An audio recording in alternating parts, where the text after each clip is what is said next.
Good evening. It looks like we're streaming. So I just decided to do another Distan session because I had a slot, or at least I thought I did it at 9 o'clock. I was a little bit late, so I hope everyone's not too unhappy that I had to push for 20 minutes. But now that we're going, again, I don't really have a huge plan for this stream. I was hoping just to answer more questions, to talk about various things that are going on inside the internet, right wing sphere, to talk about what we have looking forward, and maybe even review some BreadTube videos, which is sort of my default go to for this format because I don't know, I simultaneously feel to a certain extent like there needs to be a constant refutation, confrontation with the left wing. But at the same time, it's just so unappealing to me at a very, very basic instinctual level that I'm not so sure really what there is to say about it. As you recognize here, if you're hearing me, I have a Peter Coffin video ready to go in case we are interested. And yeah, other than that, I can just begin by answering questions. I think I'm only allowed to post that the stream's starting in 1/2 an hour increments, so the stream started about 5 minutes early. And yeah, I see people are still talking about the Fuentes stuff. We watched a little bit of it last time. This again is the Groyper phenomenon where people from the Nick Fuentes crowd are asking very pointed and sometimes pertinent questions to conservative commenters. Sometimes they're borderline troll questions. I guess people want to talk about that. There were some people in the chat earlier who wanted me to go back into the David French thing. I don't know. I think that the David French phenomenon has been rendered almost useless by the Graeber phenomenon because they're basically the same thing. I think David French he's more of the high IQ Beltway version of Charlie Kirk. And you know, unfortunately, I really like Sohab Amarni much more than I like Nick Fuentes. So I don't know. I know.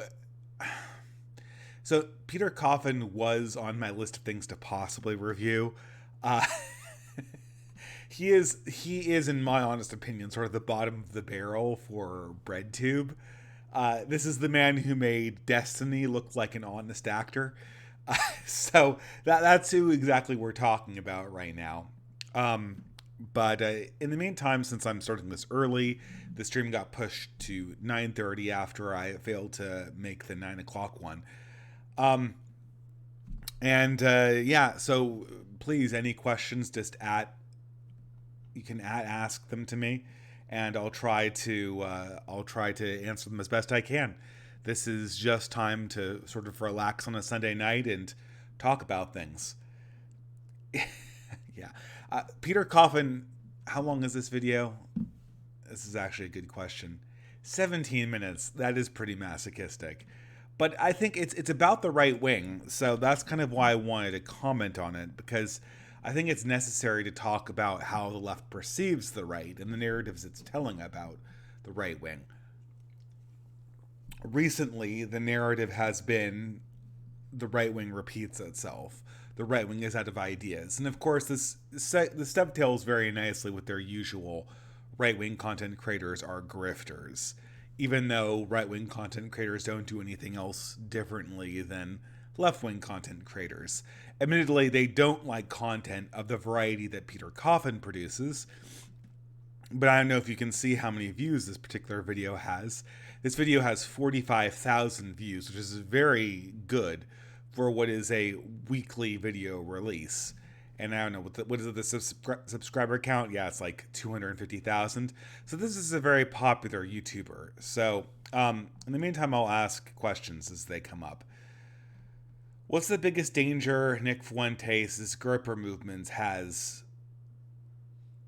What is the biggest danger to Nick Fuentes' Groyper movement's goal of holding Conservative Incorporated to reveal their co-opting and corruption of the conservative label?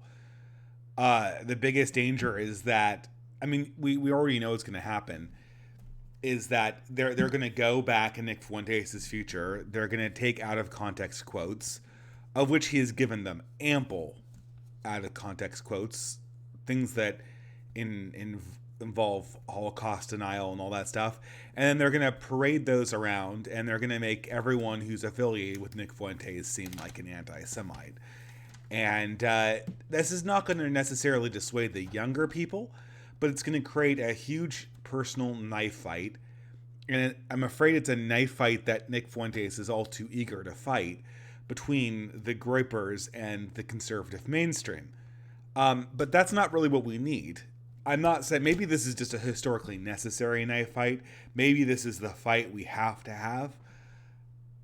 That may indeed be the case, but at least in the short term, what it's going to involve is a complete separation of the donor and intellectual class from the online shitposting class. Now, there are a number of non-cucked conservatives, non-cucked right-wingers, and I hate using the word cuck, but that's the only way of putting it. People like Sohar Bamari and the rest of the post-liberalist people, they're very good people, they're very intellectual people, but they're also in charge of religious organizations that cannot be seen to condone a lot of the behavior that the groyper and online shitposting crowd has been up to. So there's a very, very easy wedge that Conservative Incorporated can use to sow all sorts of unsolvable chaos on the right wing. And so that's what I'm really concerned about. Now, like I said, Conservative Incorporated is a real problem. It's going to have to go down. But I kind of want a more controlled demolition of this thing. I feel like there's a high probability, and this hasn't happened yet, but there's a high probability that the whole groyper thing could turn into a phenomenon where the groypers end up causing more damage in their quest to get rid of a necessary in their necessary quest to get rid of an evil. They might actually the cure might be worse than the actual affliction if it's done wrong, and that's what I'm really concerned about. That's what kind of makes me very, very hesitant to jump on this bandwagon, even though I really despise people like Charlie Kirk and Turning Point USA, and I really want to see them leave the movement or at least sit down. I'm really afraid that this is going to be 2016, 2017 on repeat, and we just can't take 2016, 2017 on repeat again. So it's a concern. It's not a concern is different than a criticism. A criticism is something that's been done already, whereas a concern is, well, just that. It's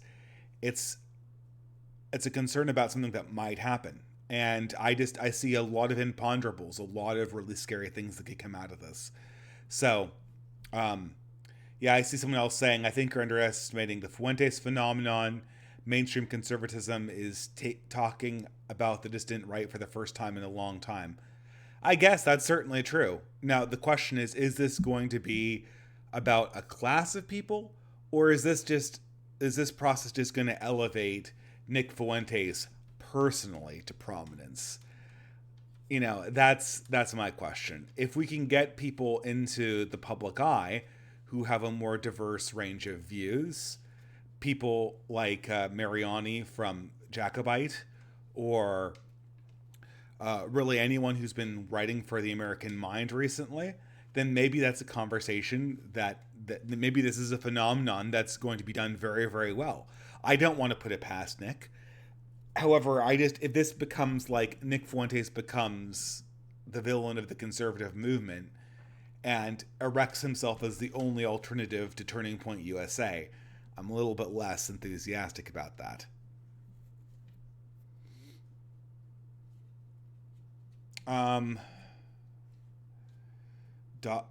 Who's Don Jr.? I don't know who that is. Okay, super chat for $5. Spam account. Thank you very much for your contribution. Charlie Kirk will be visiting my university this week. Should I jump in the Q&A and ask a hard-hitting question? I'm not a Nick Fuentes fan, by the way. Oh yeah, by all means. Absolutely. But I would just say, try to make the question something along the lines of, what exactly are we serving? The demographic issues that have been admitted to by people in the past. A good question I would ask is, well, this is more for Ben Shapiro than it is for Charlie Kirk. But I wouldn't be surprised if Charlie Kirk has admitted to this before. The Democrats and pretty much every conservative analyst, and in the case of moderate conservative speakers, Ben Shapiro themselves, have pointed out the fact that demographic change is absolutely going to hand this country over to the Democrats. Yet, for some reason, whenever this is brought up to speakers by the wrong people, there seems to be an attempt to deny what everyone else in this entire political establishment, be they Elizabeth Warren or Bernie Sanders or Joe Biden or a previous version of Ben Shapiro, has already admitted is the political reality of this country and is the political past of California.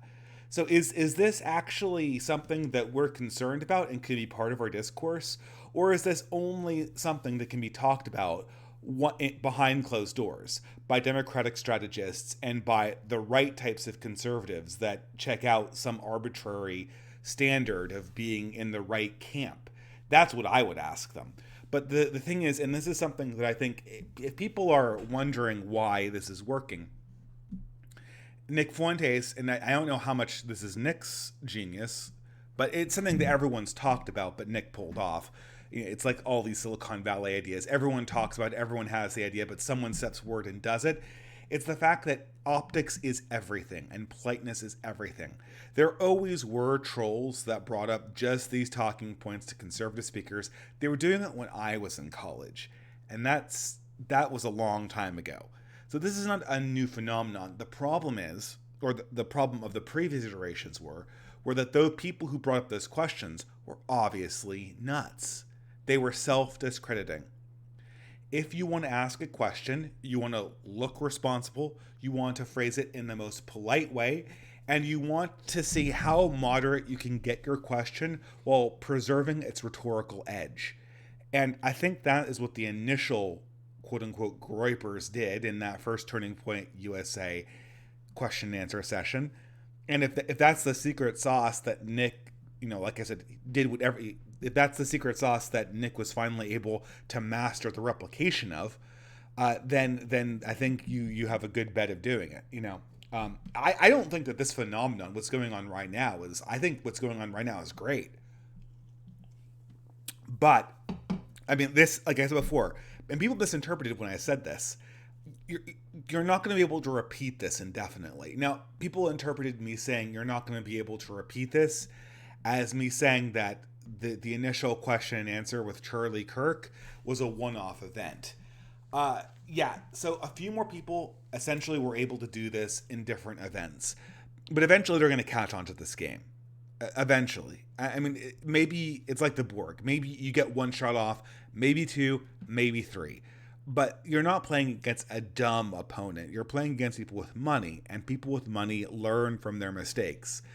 So eventually they're going to cut the jokes off. They're going to cut the questions off. They're going to screen, and they're going to come up with bitter bullshit that sounds more convincing and does not make them look like total hacks. Now, this may be too late for Charlie Kirk. It may be too late for Ben Shapiro. But like I said, until you have a place for the money to go, the money will find somebody that can bullshit better than Charlie Kirk. And when that occurs, we're going to more or less revert to the next iteration of Conservative Incorporated. This is a great thing. This is a great tactic. But I feel like the story of the right is the story of great tactics that cannot be segued into winning strategies. And the only winning strategy in the long term is to come up with some way of making it safe to donate to distant right organizations. And by safe, I mean I'm somebody who's in the public eye, who is a millionaire. I can write a check. So I see that I have another super chat. Super chats will always get priority. In the absence of super chats, I will answer questions from the chat that have the @reply behind them. So Nerve AMV Maker. Every time I read that title, I think of when I was in like high school and made AMVs myself. Yeah, I was that kind of nerd. He asks, thank you for your contribution, by the way. He asks thoughts on Thomas Carlyle. I don't believe I've read. I think I've read a little bit of Thomas Carlyle. I don't think I really understand him. He was one of the most prominent influences on Mencius Mollbug, who wrote several forewords for modern collections of Thomas Carlyle's work. I know he is thinking about politics in the correct way. He is someone who's trying to build upon practical political theory, which is sort of the missing piece of the conservative understanding of politics. This is the type of political thinking that Machiavelli really started, and that was carried forward into reactionary politics. It's something that I think is very, very valuable, but I'm not an expert on Carlyle himself. I will defer to Mollbug's take on Carlyle in this instance, and maybe I'll post an essay about that. But it's a great question. I think that Carlyle needs to be incorporated as an ancestor of new right-wing thinking, because that's yeah,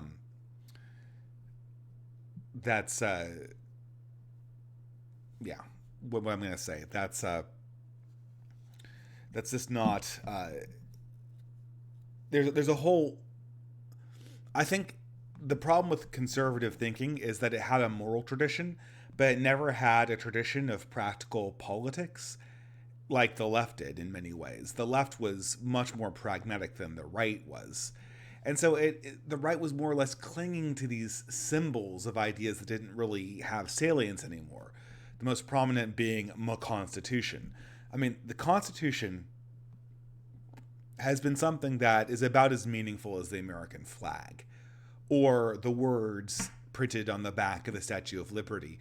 It was an aspirational mission statement, but the difficulty is that since the early 20th century, the reigning jurisprudence in law schools has been one that has really acknowledged, at some level at least, that the meaning behind most of the words in the Constitution were more or less symbolic and could be reinterpreted, such that a Supreme Court interpretation of a Constitution at one point is as good as the intention behind the Constitution itself.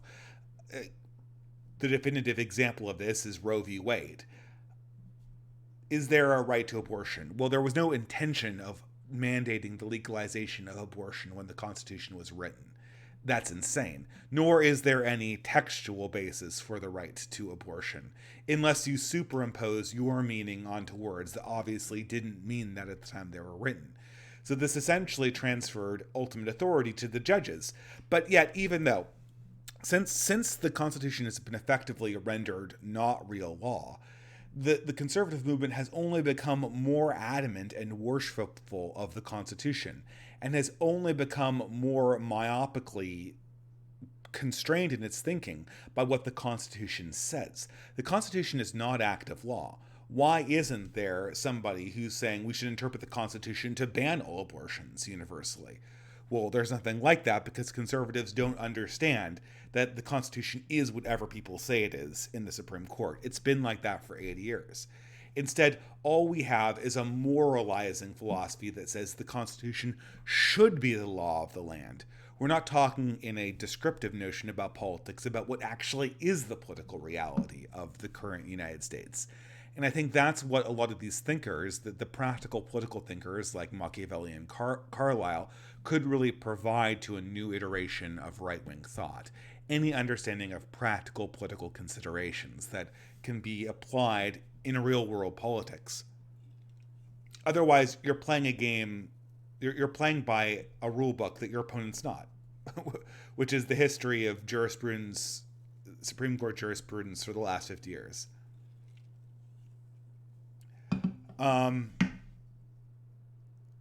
Dave, I'm not sure. So, Good Catholic Boy, OWO, for $5. Thank you for your contribution. He says, Dave, I'm not sure if you're aware of the event today. Donald Trump Jr. and Charlie Kirk didn't allow questions at the TPUSA event, booed off stage. Well, I mean, I think Charlie Kirk's career is over. I think his career has ended. Congratulations. That's I don't know what else there is to say about it. The thing is, the fact that I am not so sure Charlie Kirk can survive, it does not mean that Conservative Incorporated isn't going to survive this. Like I said, when you have a big pool of money that you're paying people to take a certain position, eventually somebody who's smart is going to come around, take that position, and then help himself to the money. It's probably not going to be Charlie Kirk anymore because his optics is smashed, and I said he dug his own grave with that first question and answer session. I mean, he handled that question and answer session in a particularly stupid way, a very, very stupid way, and he only seems like he's digging himself further and further into the hole. The only way he could stop this is just disappear for 6 months and hope it blows over. The fact that he's continuously doing these events, and he's just building up anger against him. So I see a question from Cameron Gilchrist. Sorry, that's not a super chat, but I see a question from the chat that I recognize, and some people have asked me about this. So this is thoughts on President Sunday and his criticism of Academic Agent. So President Sunday was a new YouTuber that I sort of kind of know from interactions across various media.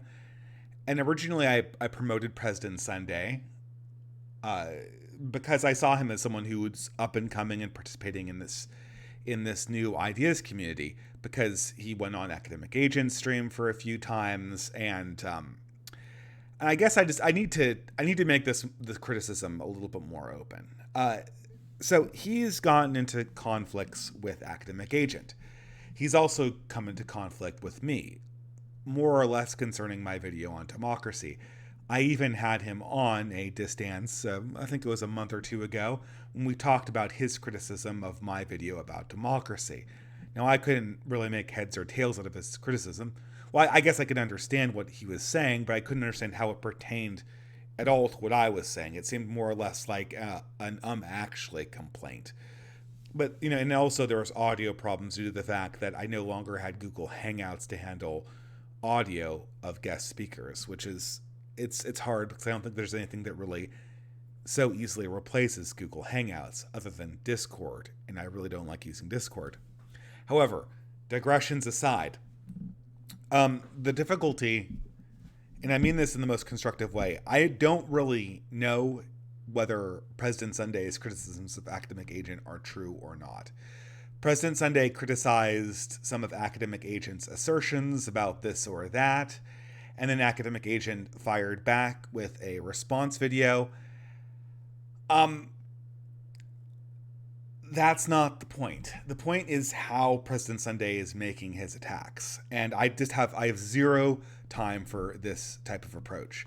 I've worked in academia most of my life, and President Sunday is very fond of making highly personal attacks against people's academic professional competence. You don't do this in academic circles unless you want to start a knife fight. You just don't do this unless you want to start a knife fight. And by a knife fight, I mean, like, if you attack... President Sunday doesn't go, Academic Agent, you're wrong about this. I've said, Academic Agent, you're wrong about this. He says, you're wrong about this. You are a fraud. You are a liar, sir. You don't have any competence. You're incompetent. Deep attacks to the professional qualifications and dignity of Academic Agent. This is not something that we do in every time he makes these very personal attacks, he always kind of retreats to, this is how it rolls in academia. I've worked in academia. This is not how it rolls in academia. If you were to make those kind of accusations against an actual academic, you would be embroiled in a year-long knife fight across the discipline, in which that academician would do everything in his power to destroy you, and you would do everything to destroy him, and it would be horrific. It would be horribly destructive. That's why people tend to not make these highly personal attacks on people's competence inside academic communities. I can't emphasize this enough.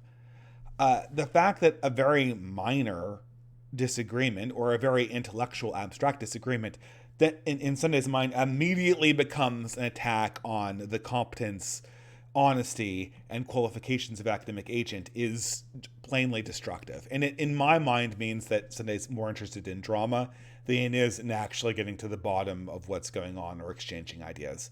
And I'm sorry, I have limited time. I just have no time for this type of drama. And also, just me personally, anytime someone makes, like, especially an academic attack on someone's competence, this drives me up the wall. It's like hearing nails on a chalkboard. It's either incredibly serious and the person is literally a fraud, like they literally know they're lying when one of these accusations gets made, and it's obvious that they know they're lying. To the extent I looked into it, academic agent might be mistaken, but he's not lying. And so these very, very harsh personal criticisms against the qualifications and honesty against academic agent are way overblown. And they're the kind of thing that the academy does everything to avoid because they're just so destructive to an ideas community. And my only reason for being here is to facilitate a right-wing ideas community. So I have no time for it. Once Sunday said he was doubling down on this, I'm like, okay, fine. Then I have no interest in what you're doing. You know, that you're doing something different. You're doing intellectual blood sports.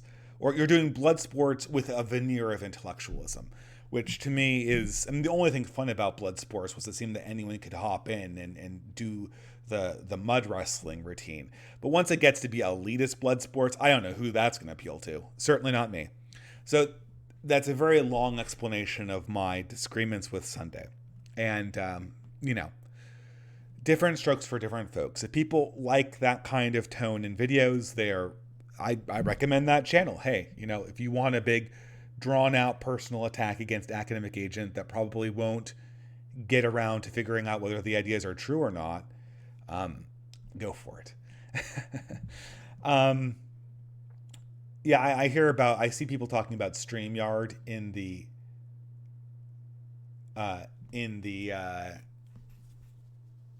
chat. I would use it, but I'm so close to my hiatus that it's probably just not worth it.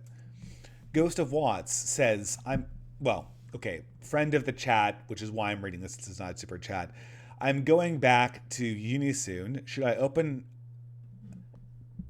be open about my beliefs or be crypto progressive? I'd like to avoid social isolation, but not at the cost of my values. I think it depends on the context. As far as I'm concerned, the best position you are is the skeptic. There's this quote in from Dune, the book Dune, Frank Herbert's Dune, that I absolutely love. I read it once. I didn't know what the hell it meant, but every single time, I have never stopped thinking about this quote because it's something I never learned. And it's a quote that comes from the biography of Paul Muad'Dib Atreides, the protagonist.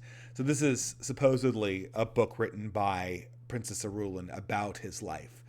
And it says, the chapter starts, it says, Paul Atreides was such a great man because by the age of 15, he had already learned silence.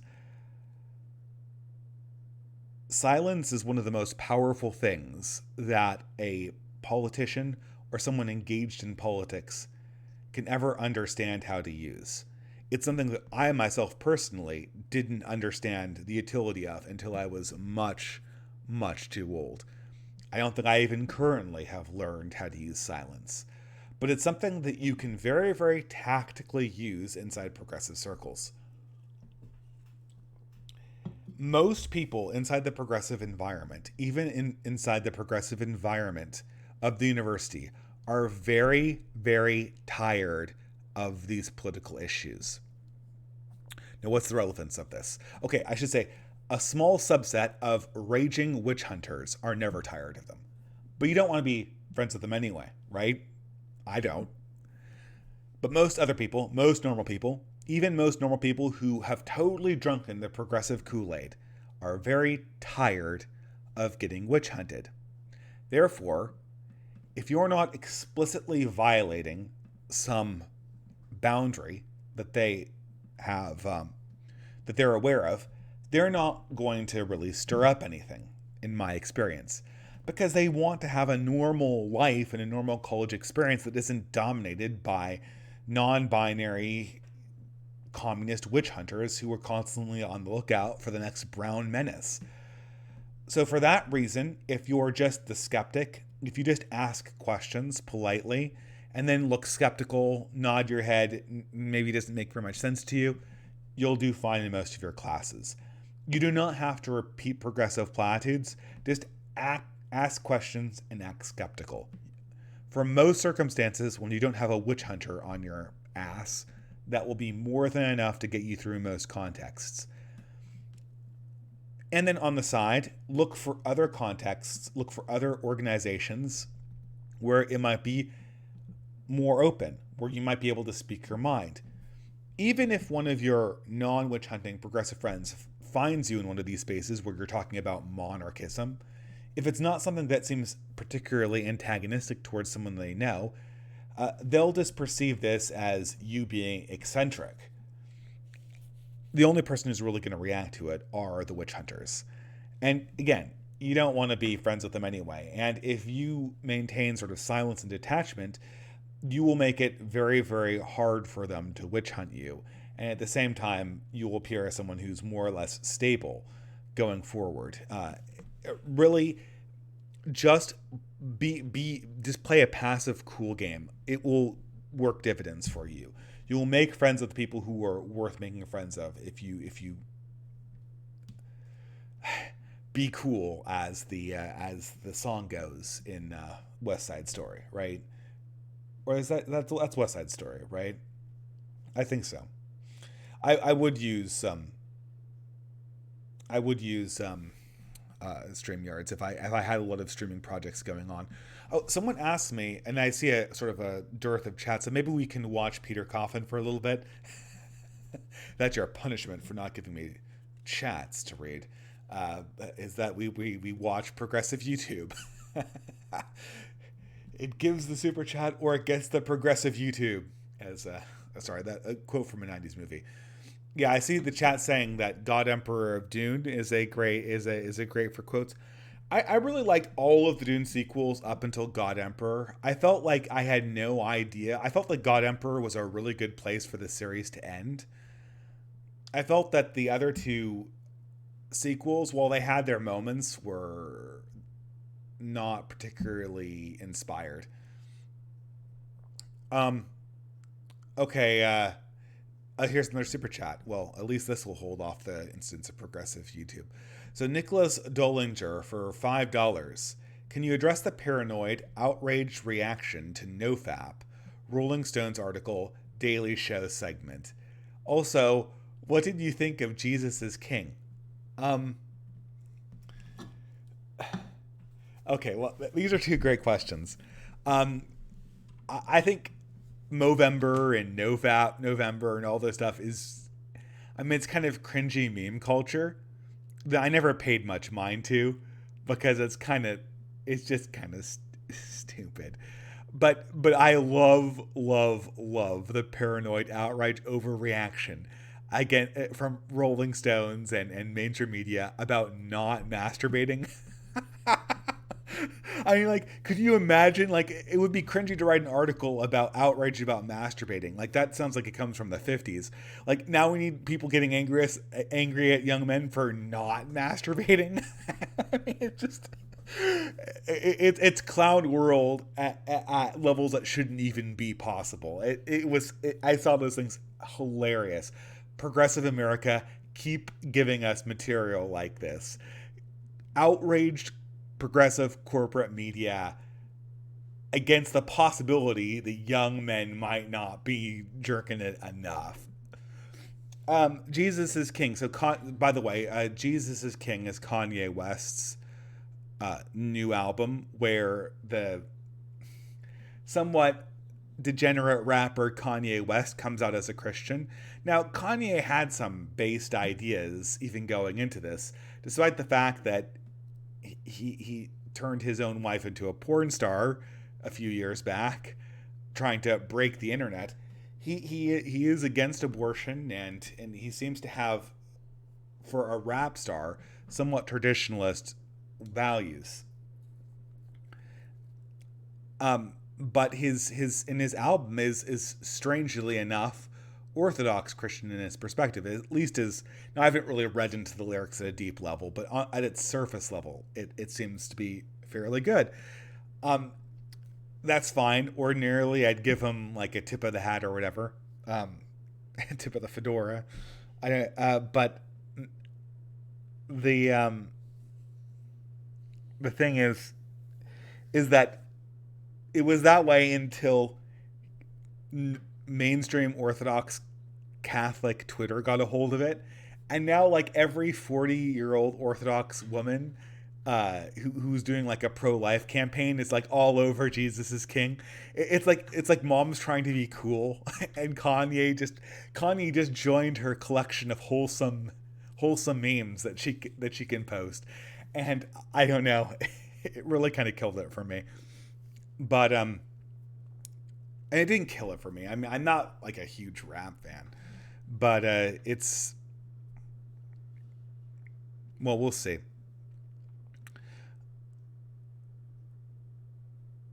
What are the chances I can start a reactionary trad student political organization at my university? It's very Catholic, but there's a lack of active conservative clubs.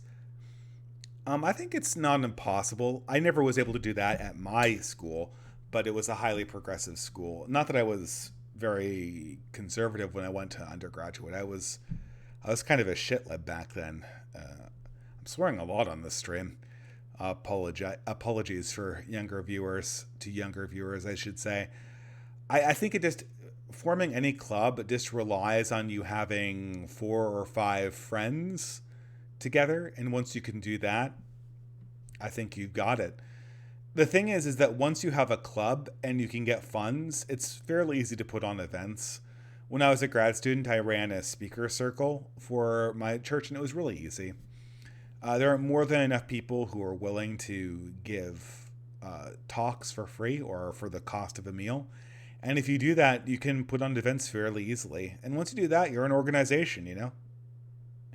You have deep connections. I mean, most organizations don't even do that.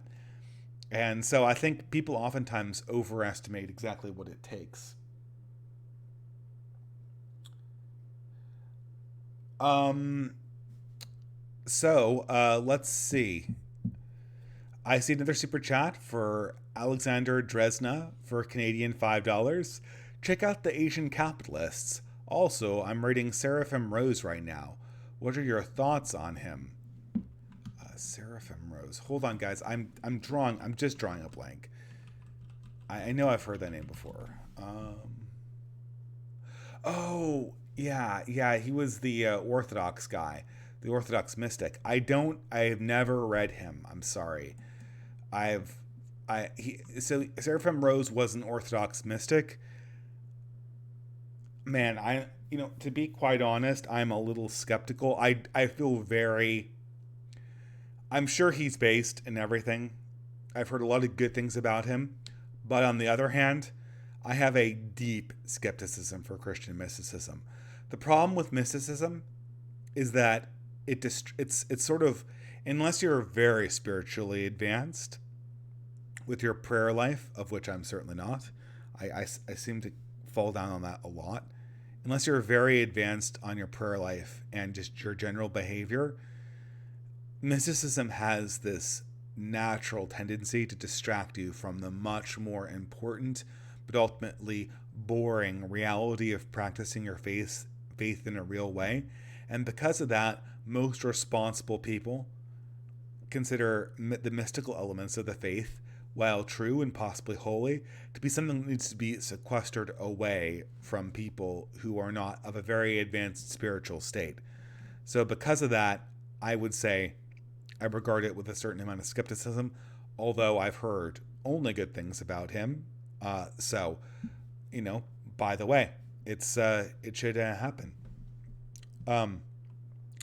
So let's go. Are we gonna watch? Let's watch Peter Coffin. So let's watch Peter Coffin because he's talking about conservatives here, and let's do that. I don't think that people are in the place where Oh dear, I totally mispositioned that thing.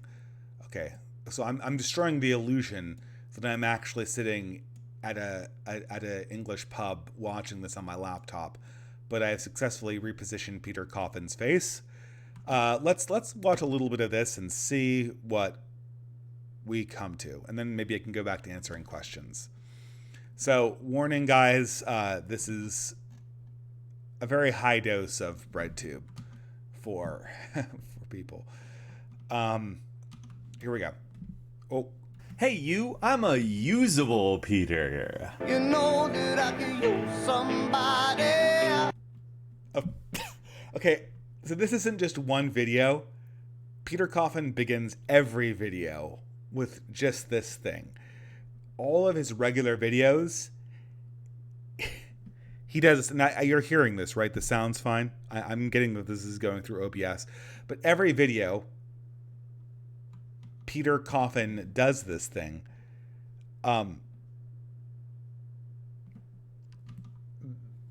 Where he says, I am this kind of Peter. And then he plays like a 30-second clip. And he does one of three expressions towards the screen while the movie is playing, which to a conservatively tempered person are like nails on a chalkboard. The expressions are so precious. The expressions seem to, they're like what a little kid would do if he was trying to be like, get a pat on the head, right? It's either this, like what Paul Joseph Watson calls soy face, with the open mouth, or it's like it's the sort of 1950s little boy with like the pouting like blue spiel Zoolander lips and like the blinking eyes towards the screen, you know, with the turned mouth. Like it's one of those expressions, it's one of those expressions that you're not, that are very, maybe this is probably intentional. That's an intentional subversion of ordinary masculine mannerisms. You're not supposed to be precious when you're masculine because, well, being precious is a way of getting out of owning up your actual ideas. It's not something that leaders do. And because of that, I don't know. I mean, help me out, guys. And this is just from my own point of view. I can't stand this expression. I feel my life draining away looking at this. It's almost kind of mesmerizing.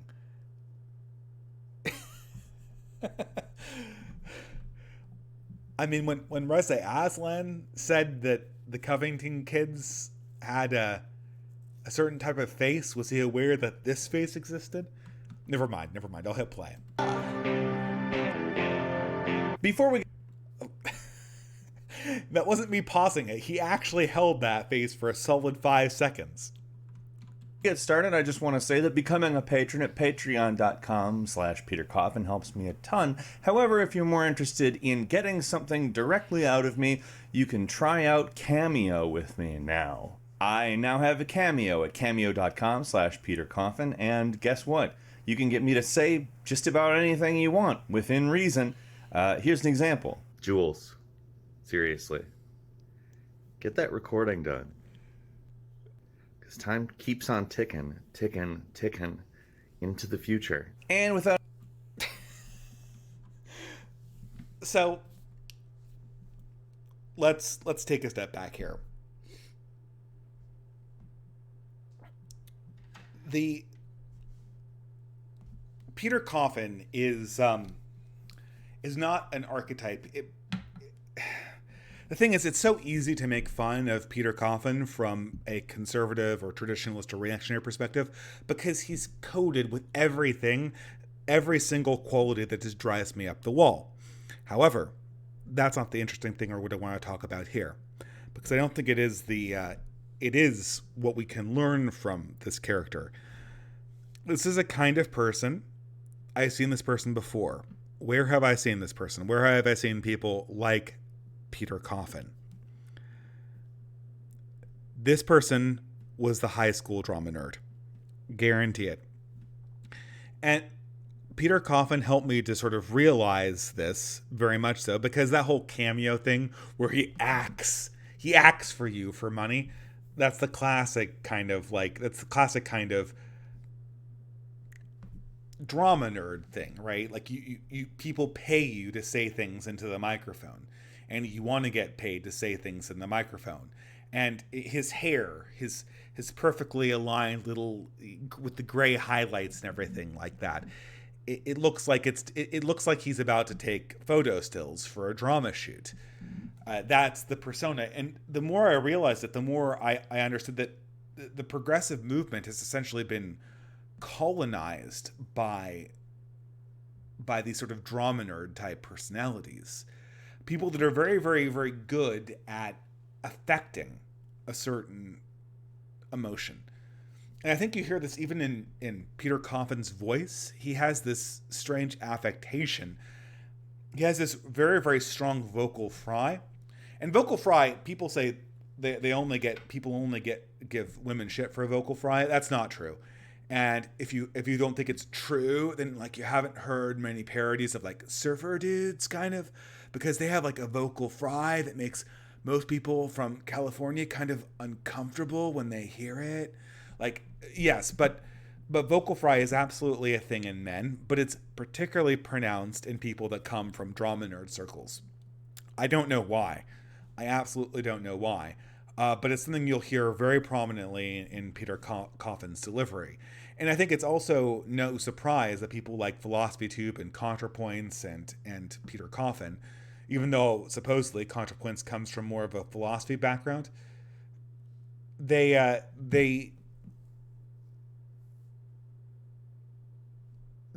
specialize in creating sort of caricatures of their opponents.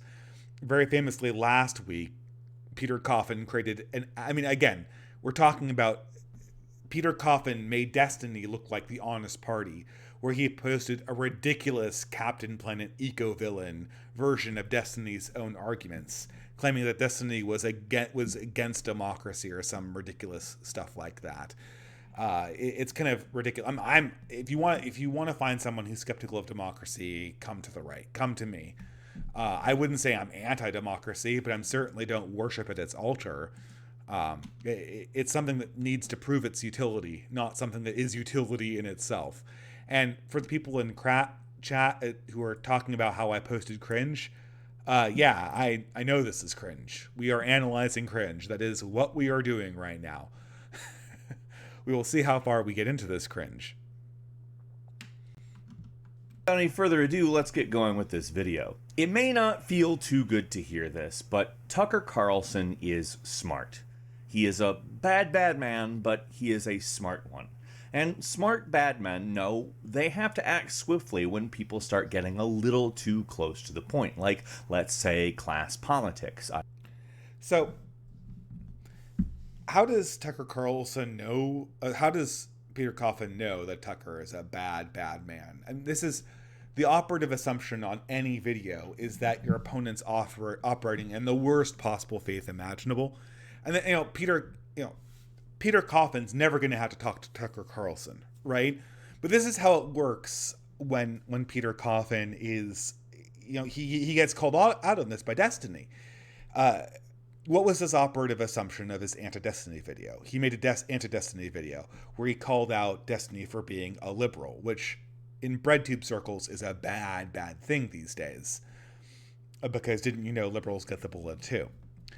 And so in typical drama nerd fashion, what does Peter Coffin do? He creates a caricature of Destiny, a Captain Planet eco-villain version of Destiny, where you assume that your opponent is the worst possible person imaginable, and then you debunk the straw man.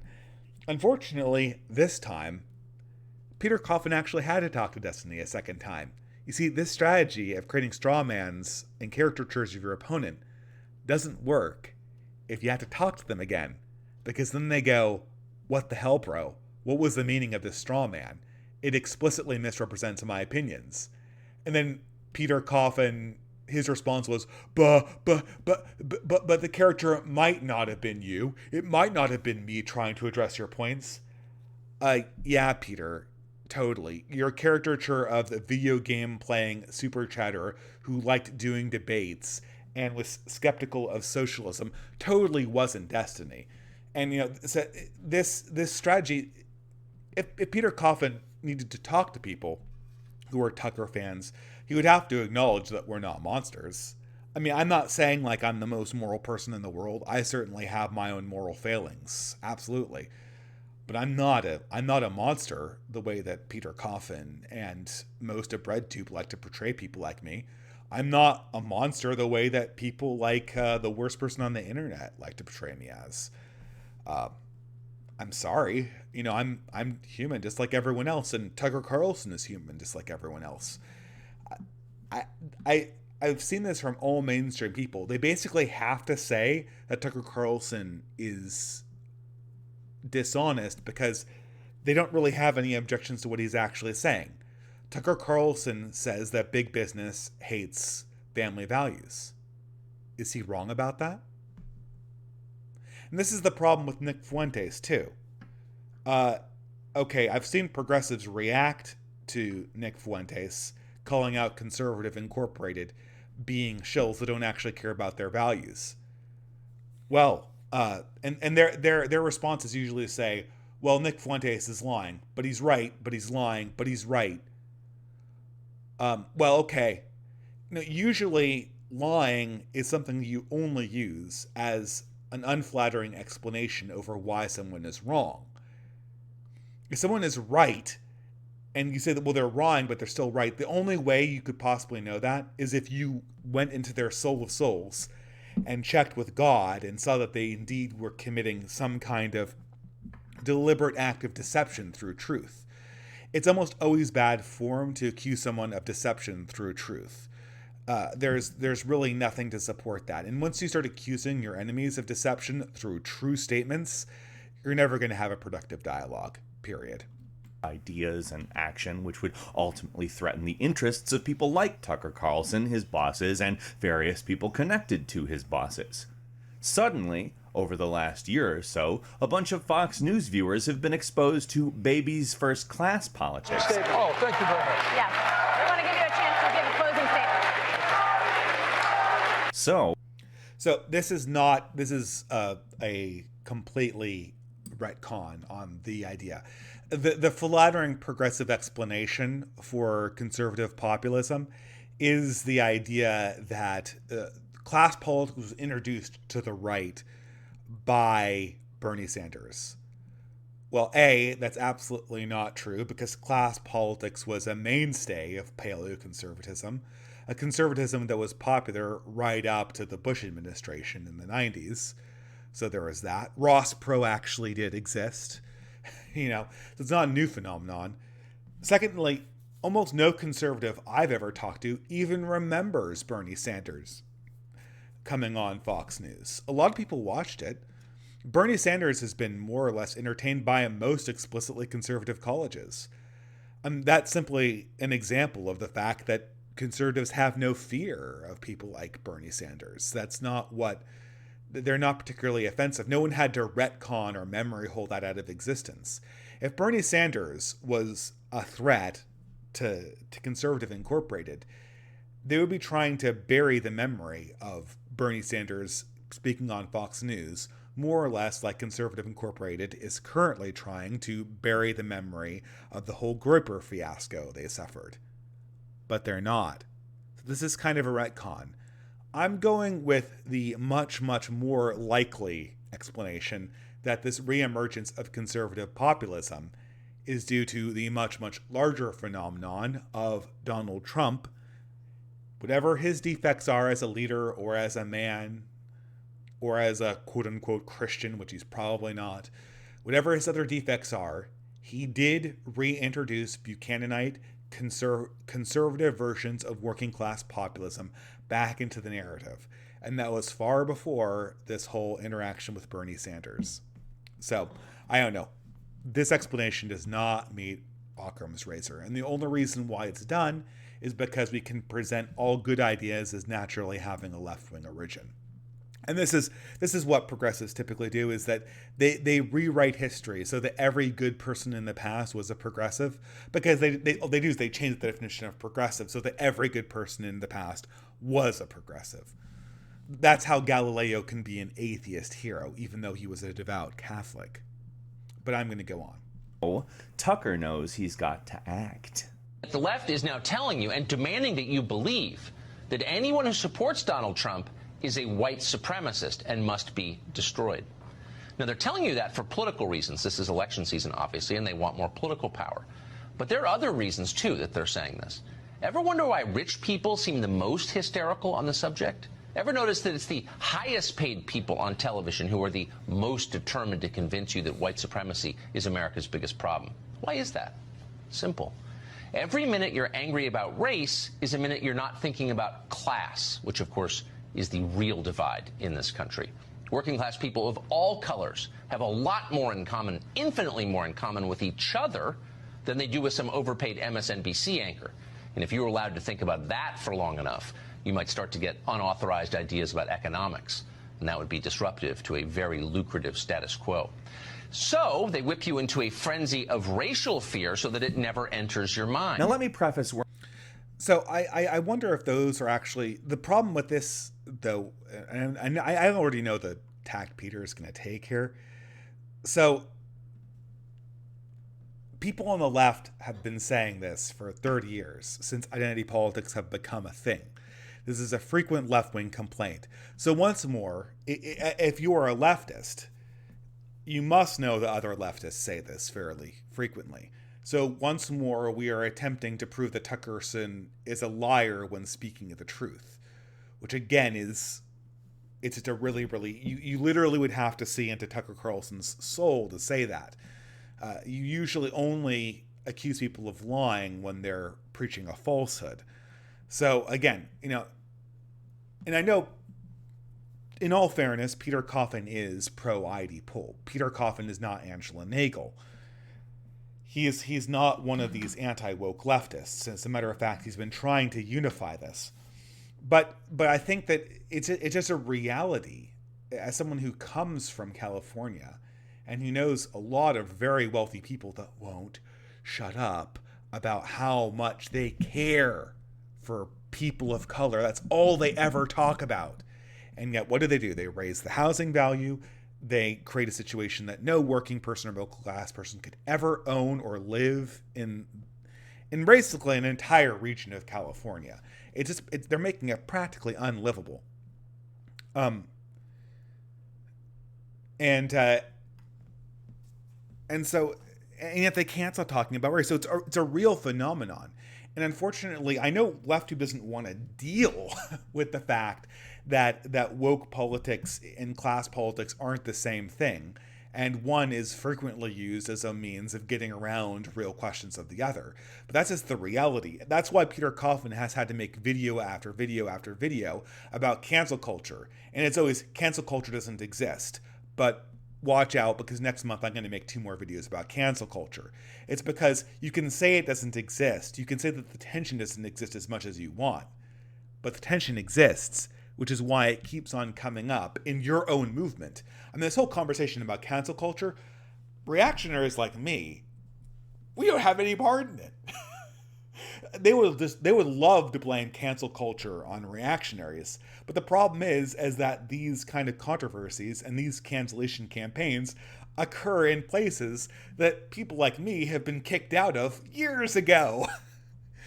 And so it becomes this long, arduous task to blame the phenomenon of this drama on some 1, 2, or 3 approved forms of things. And what are the approved things?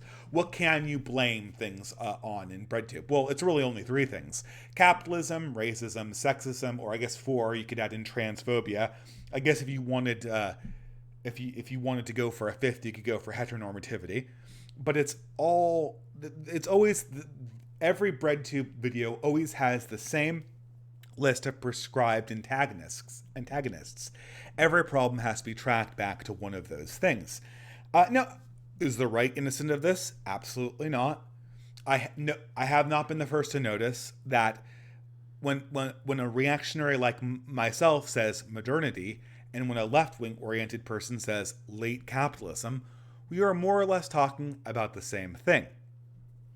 Albeit, I think that I can demonstrate that modernity is a better name for it because it's something that's really been a product of economies of scale more than it has been transactional nature of capital itself, which has been a thing long before these phenomena started emerging. And we're not, and these phenomenon of alienation were not cured in the Soviet Union when the government simply became the corporation that provided everything.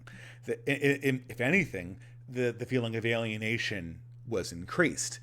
So I think late capitalism is a very bad name for it, considering the fact that it seems to be more or less a product of globalization rather than the product of a given way of organizing the means of production, which is why completely having the state take over everything under the guise of socialism doesn't fix this problem. But I will agree that in this instance, we are doing the same thing that the left does. We're taking a problem and we're abstracting it to the level where it's really more or less just a boogeyman. Now, I think, like I said, I think that the conversation about modernity actually goes somewhere that's more productive. But it's interesting. Yeah, and actually, this is a good thing. This is actually inspiring me to talk about an interesting topic here. I see a non-at distributist thing in the super chat where I think it's a she. Speaker says, "Did you all see Lindsay Ellis try to blame more right-wingers for cancel culture?" Yeah, so Lindsay Ellis is an amazing example of the bread tuber that's gone. That this is the dilemma they find themselves in. Okay, Lindsay Ellis, aka the nostalgia chick. I remember, I think I liked Lindsay Ellis. Was Lindsay Ellis pre-YouTube? I think she got her fame before YouTube on the whole guy with the glasses channel. She's a YouTuber that broke her teeth reviewing old girls videos like My Little Pony and The Last Unicorn, and she was funny back in the day. Does it hold up? I don't know. It's been years since I've actually watched those old videos. But somewhere around 2013, she segued to a more politically oriented commenter channel. And it was still passable back then. But she's been becoming more and more political since then. Particularly, she's become a big aficionado, I think she's co-produced things for ContraPoints. I could be wrong about that. Don't quote me on that. But she's gone totally in on the whole bread tube thing. What's the problem with this? Well, first of all, her big thing always was sexism inside movies. But now, so that was her cause celeb, was movies are subtly sexist. They're not taking feminism seriously enough. But now, 7 years after Lindsay Ellis having that be her stick, now Hollywood's caught on. They've taken her advice. They've implemented explicitly feminist ideas inside their movies. So, naturally, Lindsay Ellis should be happy, right? Oh, wait, but she's not. She can't be. Because there's no language inside the leftist canon of actually being happy with the product of corporate Hollywood. So what does she do? She segues to the next objection. Oh, well, Hollywood's not good because they may have gotten the feminist line on board, but they're still 100% on the race thing. Well, leave aside that I think most people in Hollywood are 100% on the progressive side line on race. It's a good save. It's a good save. But what happens when they finally get on race? The thing is that the leftist perspective can never see itself as the person who's in charge. It can't conceptualize the power it itself has. It always has to present itself as the rebel. That's more or less what was in the new Star Wars, right? The left has to imagine itself as the rebel. So even though they defeated the Galactic Empire, Zoom forward 7 years, and Princess Leia is now part of the Resistance. How did that happen? Well, it's because you always have to be the rebel. You always have to be the rebel against the reactionary strongman. And the problem is that the right is supremely weak insofar as the culture goes. Supremely weak. There are very, very few, even conservative filmmakers, let alone explicitly reactionary ones. Every now and again you get a Christopher Nolan who channels kind of reactionary ideas, but it's rare, and it's much more subtle than the way that President Hollywood channels progressive and feminist ideas. Okay, so what's the problem with this? Well, the problem is that now Lindsay Ellis has to consistently be, since she is herself a critic, and she only knows how to do criticism. She doesn't know how to do cultural criticism from a mainstream point of view, where she is the mainstream point of view, where she's allied with Hollywood. She doesn't know how to do that. She hasn't been taught how to do that. So her reaction is always go to the left, always go to the left. So right now, Lindsay Ellis, and she did this in one video, she's been testing the waters on communism. Now, she has to portray Marx and Marxism in a totally good light. She does what ContraPoints does. She kind of tries on Marxism. She tries it on. She talks about it glowingly, but she doesn't take the bite. Like, she doesn't say she's a communist. She can't. Eventually she will, I guess, or she'll have to say she's a radical leftist or an anti-liberal. But how is that going to work, Lindsay? ContraPoints realizes this too. If Americans are, relative to other countries and times, fairly tolerant of radicals, insofar as they go, you know, I mean, I'm not saying we've had our Red Scares, no doubt, but if you compare how easy it's been to be a communist versus how easy it's been to be a Nazi in the last 50 years, it's much easier to be a communist, even though the movements have roughly similar body counts per dictator. But one thing America is not very tolerant of, one thing we have very little patience of, is very, very rich and professionally connected individuals who are getting contracts by the Corporation for Public Broadcasting or mainstream media. People who rub elbows with millionaires. When they become communists, when they say that the middle class has too much and really needs to get what little capital they have liquidated and moved into a moved into a socialist conglomeration, America has very little tolerance for that. And ContraPoints knows this. ContraPoints knows that the second they become explicitly communist, they're going to end up in a whole host of hot water. How can ContraPoints be a communist and come after right-wingers who have suffered at the hands of communists at the order of millions of bodies? How can they cash $1 million Patreon checks and buy it on tchotchkes and then say that the middle-class American who owns their own house has too much? That's what you must be saying from a radical perspective at some level. And I mean, once they do that, they will be doing the reaction's work for us. They will be literally doing our job for us. Because once communists can earn millions of dollars on Patreon, once they can cash checks from corporations and be mainstream political mouthpieces, while still saying, "Viva the revolution, you have no right to the capital you own in the form of a small business or a house," it's not going to be very hard to be a reactionary in this country anymore. You'll do our job for us. But let's let this video go on a little bit further, because I think that was a really long digression. Where I'm coming from by noting how I criticize political economy. I root my critique in class while working to understand how intersections of identity affect various conditions. I think you can pretty much figure most of our problems out that way. I'm not saying I absolutely have not, and I never will, but the conclusions I've reached this way feel like they actually make sense. Yeah, but they're not the same. This is now we're going back to Peter Coffin's solution to race and class, which is to integrate one critique into the other.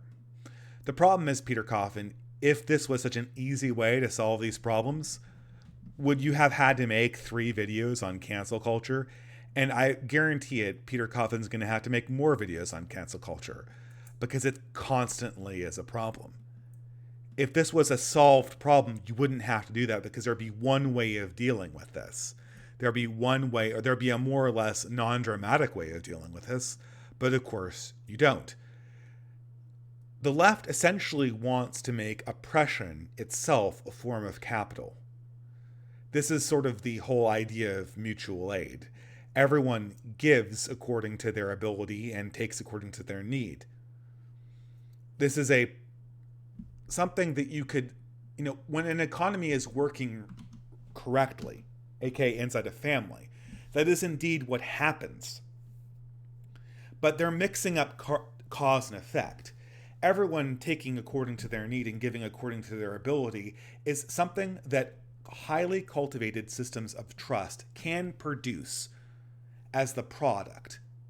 But once you have that as a starting principle, you've essentially enthroned as capital oppression. And that's how you get oppression Olympics. And oppression Olympics, because as humans, the one thing I'm convinced of is that we are tuned in to having status hierarchy games. That's what every human does. And if you don't believe me, if you think this is a product of capitalism, live in an anarchist co-op. Live in a co-op for a year. I did it in college. It was an experience. But if you think that voting in common on every given decision makes the status hierarchy games go away, even among anarchists, you are sorely mistaken. It doesn't. So if your operative principle of capital allocation is everyone takes according to their need, you have made need capital. You have made need a means of production, which means you're going to get a whole hell of a lot more of it.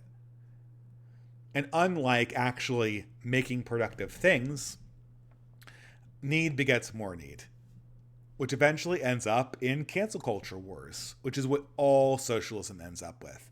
A hierarchy of needs. The person who is the most proletariat, in the Soviet example, then can be the dictator. And their rule goes. So, anyway, I see a super chat here for Zach Victory for $10 Australian. Hi, Dave.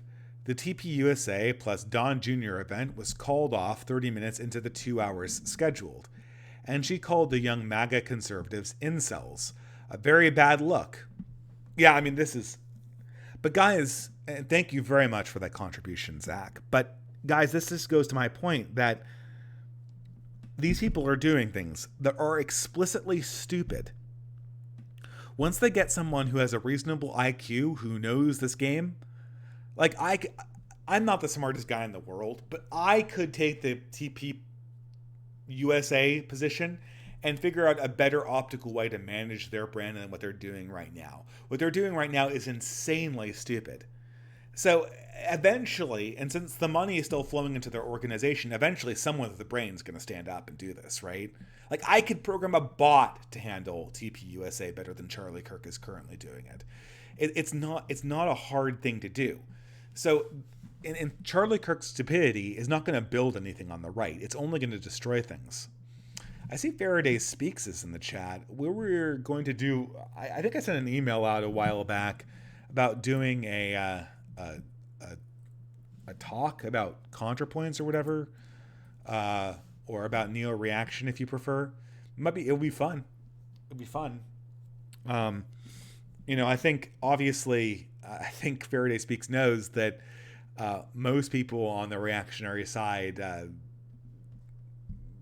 I don't know. Well, they'll have a certain number of very pointed questions for his current perspective, but we will see.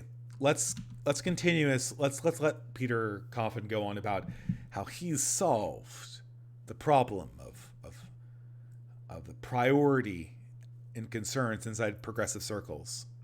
At least to me and others who think what I do makes sense, obviously. Taking the approach, for instance, that racism acts as a justifying ideology in the creation and perpetuation of a subclass within, say, the working class, a class of exploited and oppressed people, racism helps perpetuate the existence of that class by creating a set of stereotypes that justify using physical attributes to designate individuals and groups the bad ones. So this is his jargon.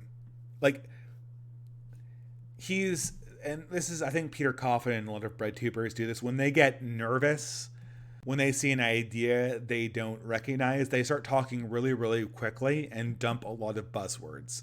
Like, he had barely chance to catch his breath in that statement. He was like, he was doing what debaters do when they spread. When they spreading in debate is where you try to just throw out a bunch of points where they take these gasps and they keep on going. And this is not something that's unscripted. I mean, he has makeup on right now to make his eyes look bigger. His hair is so perfectly, I mean, it's gelled up, and yet he barely has a chance to get through. I mean, basically he's saying that stereotyping exists, but he had to use incredibly big words and gasp for breath in between it because he's going so fast. He's basically hoping to lose his audience, but sounds smart in doing so. Black folks are more likely to be pulled over, more likely to be arrested, more likely to end up in prison doing slave or near slave labor, and for doing the same things at the same rates as white folks. Did you know that when something is made in prison in America, it's made in the USA? In the 1990s, Victoria's Secret used prison labor to sew clothes. A few years ago, Whole Foods used prison labor to make cheese. McDonald's uniforms are manufactured by prisoners. Again, these may or may not be legitimate concerns. I've heard statistics going a lot of ways on the blacks get arrested for crimes at a higher rate than whites do. I know there's a lot of these studies. I've seen a few of them debunked. Now, does that mean that every one of these studies is debunked? Does that mean that there are no crimes that African Americans get arrested for unjustly higher rates? No, not necessarily. Maybe there are some types of crimes, but it certainly isn't across the board. But again, I don't see how that's pertinent to Tucker Carlson, or anything Tucker Carlson has said about the relationship between class and labor and these woke concerns. What Tucker Carlson wants and what I want is an economy that's geared towards families. What does that mean? Well, unlike socialism, the concerns aren't vague. I can say this as someone who's starting my own family. And I have no financial interest in saying this, by the way. Number one, I want lower housing value. I want lower housing prices. Now, if California lowered its housing value, I'd lose a lot of money right now because I'm on the wrong end of the debt transaction for that need. But as a political actor, despite my own family's personal interest, for the interest of the formation of future families, or I guess in the medieval sense, houses, you need to have more cheap housing, more housing that middle class families can buy, and that middle class housing needs to be near jobs. Second of all, we need affordable education. Whether that's vouchers, whether that is increased ability to concentrate on magnet schools, we need to have good educational systems, and we do not need to have failing schools be the reason for why we can't have nice things. Failing schools in the inner cities cannot be used as an excuse to ruin middle-class schools. These solutions don't work. And I know that's sort of vague for people who don't know exactly what I'm talking about, but I don't have time to get into it here, so I'll put it off later. And thirdly, we need to have better transportation and more accommodating transportation for people who live in rural areas or where housing prices are low. And that's just a start. And all of these things are explicitly being destroyed by woke capital and are more or less not a direct concern of modern progressive movements. Because their interest is not to produce families, large families in native populations, because large families among the native population don't vote for progressives. Oh, and the other thing is, we need to have no increase, or if anything, a decrease in tax rates to middle class incomes. Do not raise taxes for people who earn less than $200,000 a year. Please and thank you. If you do that, then you're essentially just robbing Peter to pay Paul. Because you cannot, if you live in the Bay Area, California, there are many people who are just barely making rent payments on houses for children and paying for private schools. Under $200,000 is a basic living wage for a family living in San Francisco, like around $200,000, because the cost of living is so insanely high there. So that's just to make sure you're not robbing urban families. But according to the left, there are people who earn over $200,000 that they just own the entire economy. Hey, just go to them. So, but see, I think the progressives aren't promising that because they know that they can't deliver that. and unlike certain demographics, if you try to rob the middle class, we'll remember that. We will remember that. And we will. And the middle class is very vindictive against rich people who try to rob them. If you want to know how the guillotines come out, okay, I've said too much. Kmart sells jeans manufactured by prisoners. Walmart says it won't sell products made with prison labor, but it contracts companies that use prison labor to dispose of returns and excess inventory. AT&T and Verizon use inmates in... So this is the thing too. When you're a progressive, you have a number of grievances, and no matter who you're talking about, just talk about the grievances, say capitalism, and then say the person you're criticizing doesn't criticize capitalism in the right way, which I think is what Peter Coffin's going to do here. Call centers. Ever wonder why those people sound like they hate their jobs? It's because they get paid 23 cents an hour and, oh yeah, they're in prison. You know how companies resist any increase in the minimum wage like it... I don't know, does this have anything to do with Tucker Carlson, Peter? Anything? I mean, it's been 4 minutes. Is the plague? Well, prison labor helps assuage any need to pay employees more. Prison labor is disproportionately people of color, too. When the bulk of people in the US are white, then it makes sense to try to keep white people from knowing about the worst things going on. If, by identity, you can sort people into a doesn't see all the worst shit demographic by keeping that shit mostly out of their lives, you can perpetuate stereotypes that are mostly rooted in, well, the same situation everywhere. Okay, there's a jump cut, so I'm cutting here.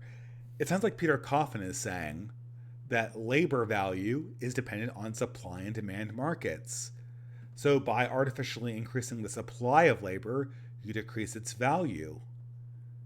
And it's legitimate policy to decrease the supply of labor, Peter? Did the Democratic Party get this memo? Because I'm pretty sure that's a conservative talking point, isn't it?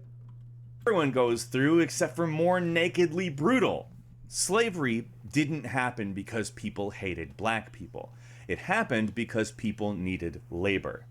Who was chosen to enslave, who was seen as justifiable to kidnap and force into unpaid labor, that was about hating black people. And even that had to be justified with some elaborate science-sounding nonsense. And just as an aside, most of the stereotypes that persist today are rooted in that same elaborate science-sounding nonsense as well. Previous systems of society used the lack of familiarity people had with targets for enslavement to justify their enslavement too. They hate us. They hate our way of life. They aren't even people, aren't things leaders say when they don't want to loot and pillage. Okay, what does this have to do with Tucker? We're running up a lot of minutes in which you're just talking about bad things that happened in the past, Peter. Come on. Contrary to what... I mean, I can tell he's been taught to act this way in some kind of drama class. He's obviously wearing makeup. He's obviously wearing blush. And he's acting. This is sort of like the William Shatner kind of delivery, right? Like he's play acting an outrage over a bunch of things that happened in the past, some of which are still going on. Abuses, they exist. Therefore, what people like Tucker Carlson say, this doesn't distract or diminish from what members of the working class go through. In fact, it actually works to hide their own problems from themselves. The genuine issues of identity are not visible to a working class person of a majority group because they generally do not happen to the people from that majority group. They do happen to people on the margins in that group, but Tucker's able to use the fact this is not a shared experience to divide the working class among lines of identity. So, again, the more salient feature of this is that all of these ID poll things that Peter, and he kind of mentioned it at the last second there are also good reasons to shut up the middle class, which is what more than anything else corporate America wants to do, because corporate America doesn't fear the poor. It doesn't fear the poor because it knows that the poor are dependent on welfare and it controls the welfare payments. It is very worried about the middle class, which is why more than anything else corporate America wants a reason to shut up the middle class. And woke politics is a great way to get the middle class to shut up.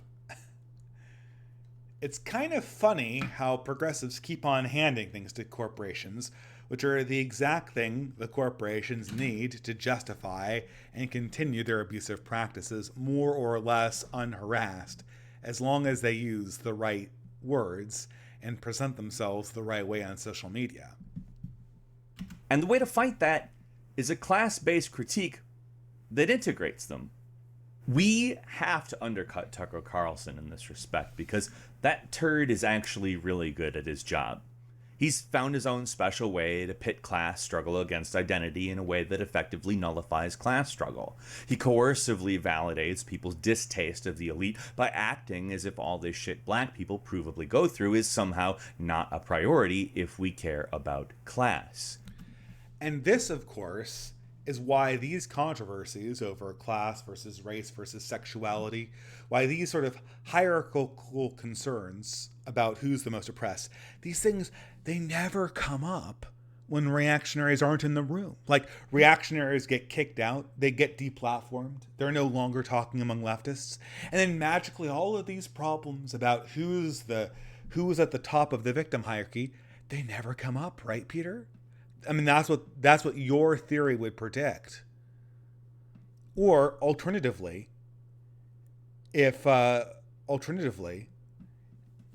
why would Nick Fuentes even exist? Why would, if the only people who talk about class politics and family life, if they're the ones who are, the only reason why they're saying so is that their corporate masters are afraid and they're throwing the working class a bone, then why do all of the populist reactionaries who just started YouTube channels, why do we all have the same talking points? It's almost like this is just a different way of talking about things, but since it's out of your control as a progressive content creator, it's threatening to you. Occam's razor, right? The real problem is class, he says. Well, here's the problem with that. If that's the case, then the real problem is capital. And capital is exploiting both white working class people in minimum wage jobs and black working class people in prison doing 23 cents an hour jobs for the same reasons. The main difference is to what extent they are exploited, how brutally they are treated, and how it is justified. Why does it have to be so close? I want to push Peter Coffin away from my screen. It's like he's moving into like, it's uncomfortable. I guess they want to have so much intimacy. They just shove their face everywhere. But this is another problem that I find on the left about talking about capitalism. Now, I guess I just was not able to communicate this across 2 videos on this topic with a magic word series. I believe in capital. There's actually very little I believe in that's not capital in terms of practical political politics. Capital has another word, power. I believe in capital, I believe in power. But if someone was complaining about powerism, and saying how we need to get rid of our current powerist leaders and replace them with not non-powerist leaders, I'd be a little bit skeptical of that. You can't get rid of capital, and you can't get rid of power. Short of like completely horizontal ways of organizing human societies that demonstrably don't work because of informational concerns. Therefore, power can only be moved around. I totally agree that the current class that owns capital is horrifically abusive. I certainly agree that the current people who hold the reins of power are terrible. But this idea that we can abstract this to be part of an ideology called capitalism or powerism is meaningless. And you can't get rid of capital. You can only decide new capital holders to come in. And yeah, I'd like to have capital be more widely distributed. I would like to have decision making be more localized. I don't think complaining about capitalism is going to get us there, period. And obviously minority groups of people get the short end of that stick. To end the accumulation of capital is to end the need to exploit labor in either of these situations.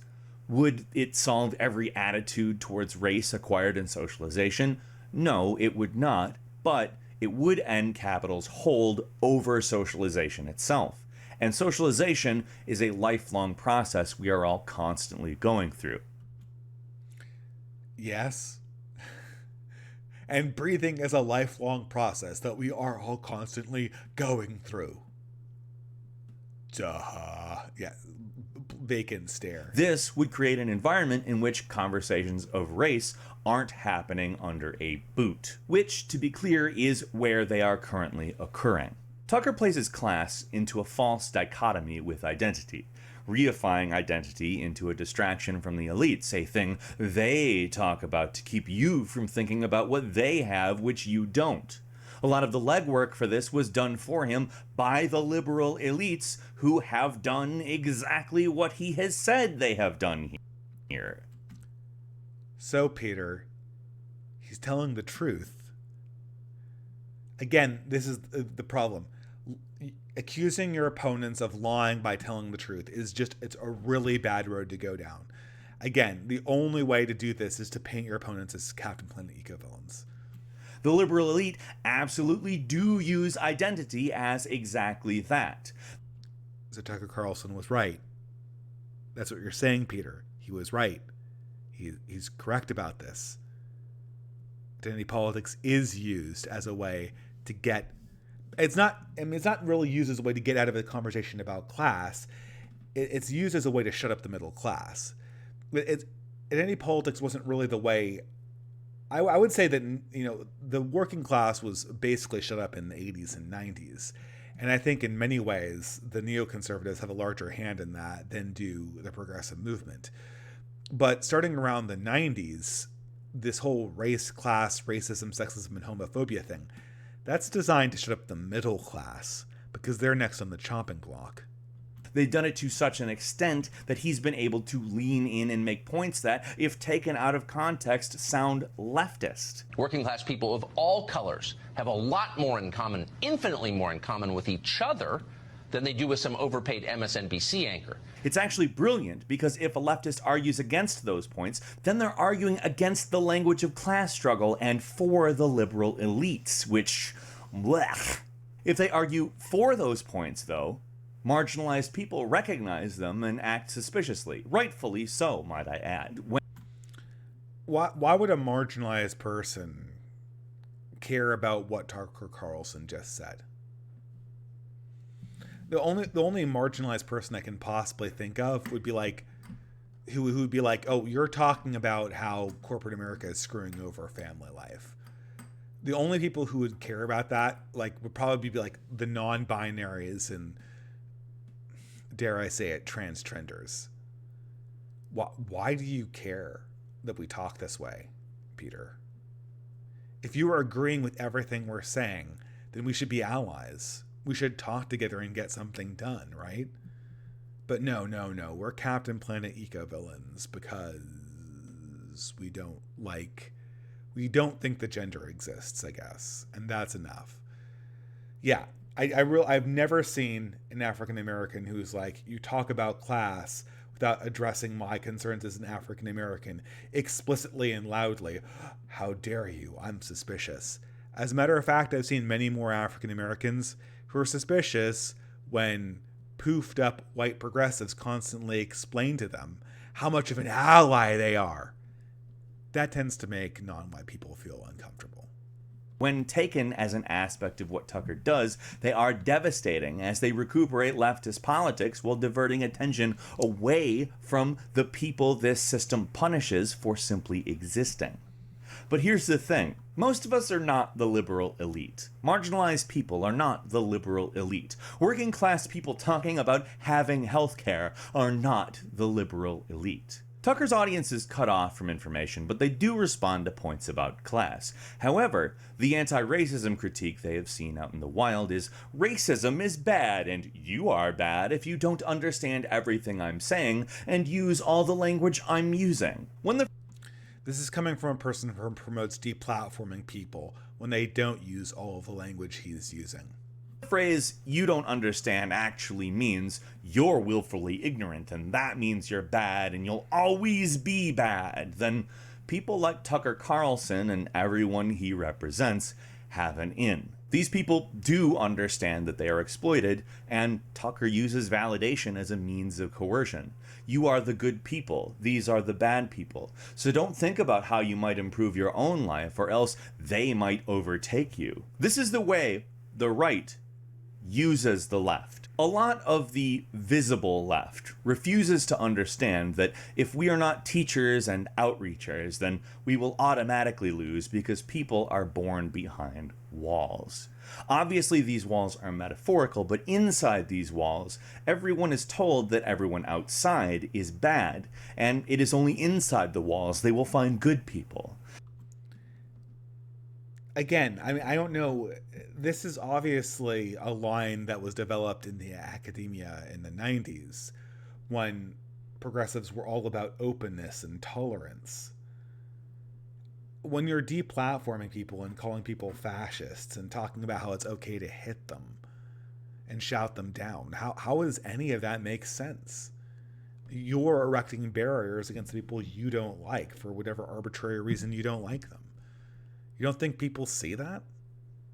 But the walls are there to keep them in rather than keep the bad people out.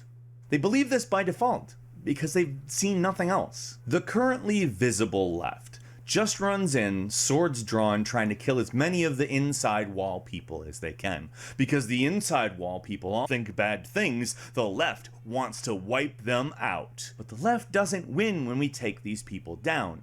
Instead, it just reinforces everything the Tuckers of the world say. The leftists attack you kind inside wall people, rather than the people who actually hold the power. If we actually do work connecting the struggles of marginalized people to class and power structure, suddenly things become cohesive. How are you going to do this when you've deplatformed half the country? I don't think there's a single person that possesses the cultural and moral perspective of someone from the middle of America, from the more religious side of America, that Peter Coffin would deign to talk to the way that he talks to people like Destiny. I really don't think that person exists. So, I mean, it's all posturing. It doesn't mean this. The power structure of the overarching system and the power structure of racism visibly line up. It is possible for there to be poor white people who do not have it good and poor black people who have it worse, often in ways totally invisible and therefore very convenient, but that these same issues ultimately serve the same powerful people. And it's not a competition.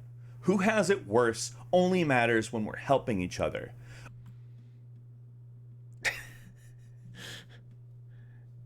It's not a competition. Who has it worse only matters when we're helping each other. Which is what you conceptualize your entire political movement as doing. The corollary of this is that if you have it worse, you get the microphone. Which means that the people who have it less worse than you may never get their concerns actually addressed.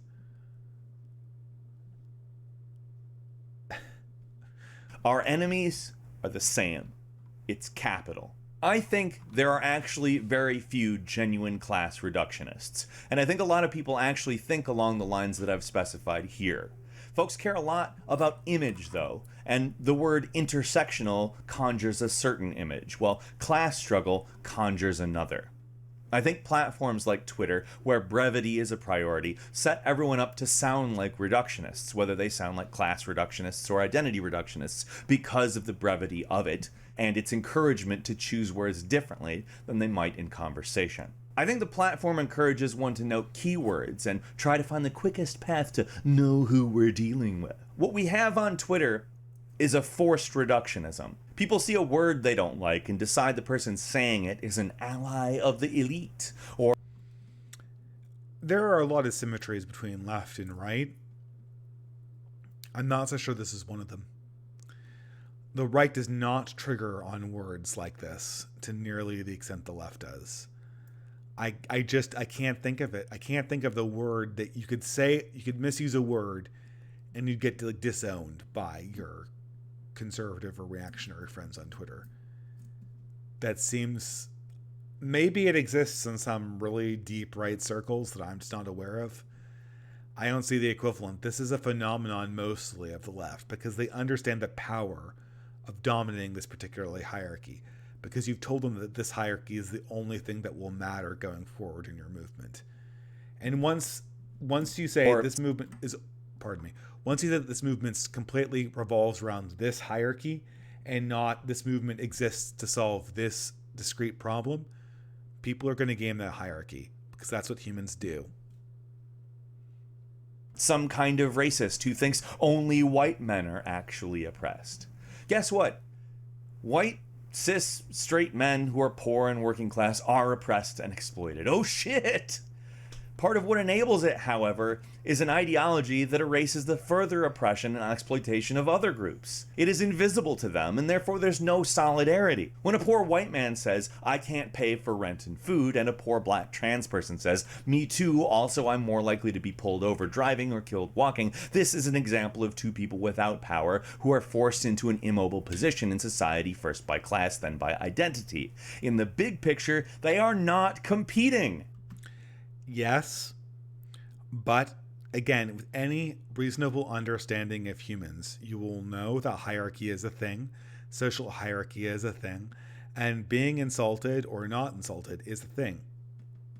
Sure, the white, poor, southern redneck and the inner city black trans person or the black gay person, they both suffer, they both have low amounts of capital. But one person, Hollywood is dedicated to always presenting as the villain, despite being poor, and are usually presented as complete caricatures. When was the last time you saw a movie where somebody was intelligent, very intelligent, and had a thick southern accent? I remember the last movie I saw like that. It was A Beautiful Mind, and that was because it was based on a real person's life. When was the last movie you saw where southern rednecks were the victims of anything that needed help? I can remember way more movies where they're villains.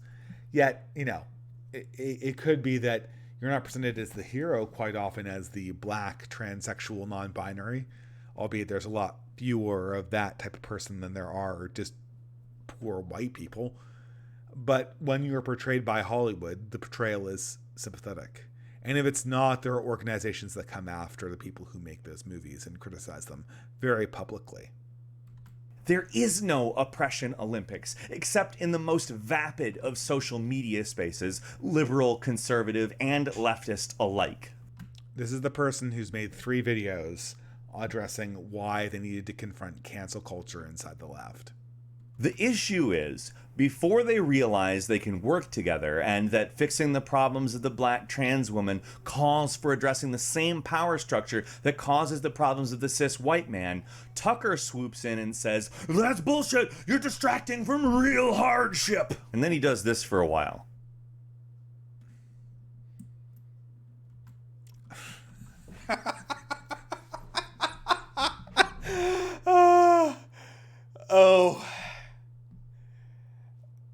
Peter Coffin, just the pot calls the kettle black. The Tucker grimace is probably a little affected, but I'm certainly not going to take my direction on cringy affected expressions from Peter Coffin. I mean, Tucker Carlson may do something that looks like that expression, but he's not that freaking close to the camera, Peter. I mean, you're on full screen, and like I'm not even getting your whole head in. Like we're getting the kind of close up that's used for like, you know, intimacy shots in movies. Like, are you grimacing at a political reaction, or are you swooping in for a smooch here? And just push you back. You don't need to be this close to the camera. Yeah, and if Tucker Carlson zoomed this close up to his face when he did it, I'd probably want to smack him too. Because the poor white man has not been exposed to real analysis of class and has not been engaged with in the politics of solidarity, then the real trick Tucker is pulling works. White identity politics. Tucker's in is identity. He might act like he cares about class, use the language of class, but he's not actually analyzing or criticizing anything by class. He notes that elites use identity to distract from class, but that's the exact move he is pulling. The only people that can properly talk about class are middle, upper middle class, and rich professors with PhDs who are employed at universities and who have never worked in the corporate sector. Yeah. He's just moving the cups around really fast so you don't find the P or whatever it is he put under the middle cup at the start. That's another thing that progressives do too. I don't know why they find this tick. I have mentioned this so many times. They always have this tick where they begin an analogy and then they putter out like they're realizing it's stupid or something because I'm being self-deprecating because my voice is trailing off.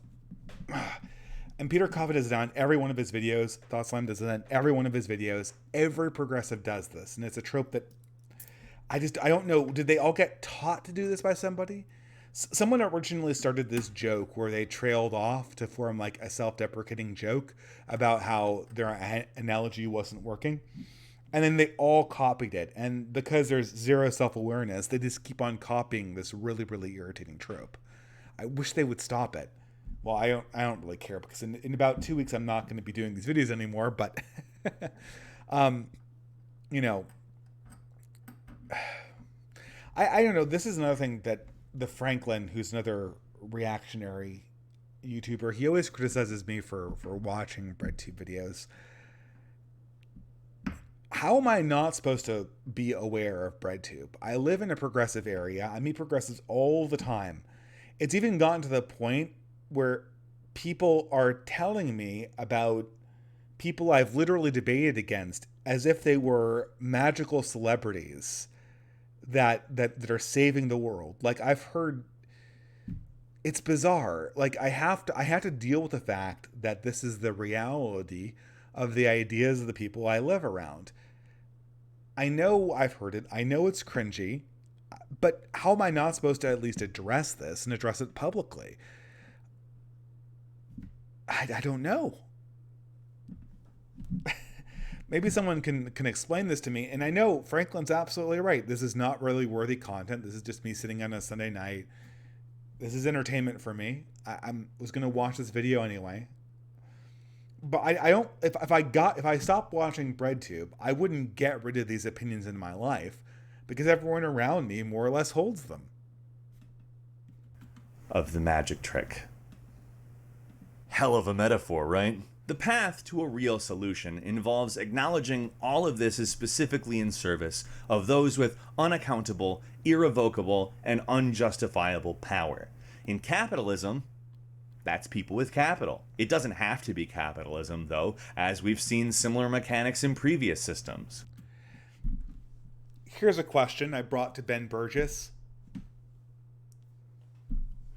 Has there ever been a system of human organization where the people in power weren't the ones who owned the capital? It was true in feudalism. It was true in pre-feudalism, the Roman slave economies. It was true in ancient Egypt. It was true even in societies like the Soviet Union and Maoist China and Kimist North Korea that are explicitly designed to break this pattern. The people with power always have the capital. If that's your definition of capitalism, then capitalism is totally indestructible. Because capital is more or less the same meaning as power. I guess there's sort of a third order of power where you have the ability to influence the people who have capital, e.g., you're the cathedral, and while the capital holders aren't explicitly you are the people who control the moral system that influences those who hold capital. In that sense, the Catholic Church in Europe, it wasn't as much of a capital holder as were the aristocrats and the landed gentry, but they held power vicariously as a second order consequence, almost absolutely. So I guess there's that thing, but that's still the same thing. I don't think Peter Coffin would make much distinction around that. So this is not to say we need better optics.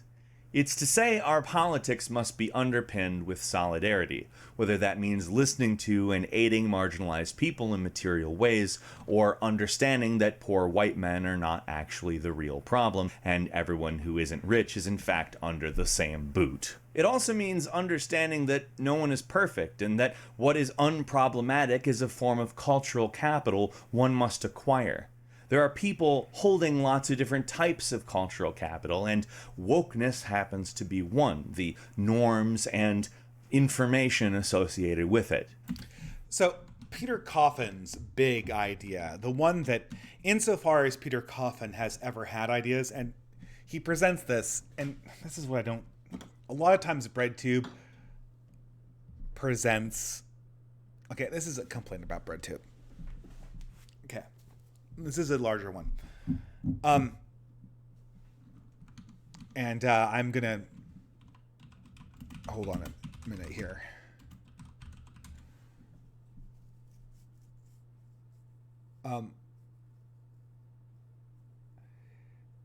So this is one thing that BreadTube does a lot, where they have ideas that I know aren't theirs and they present them as their own.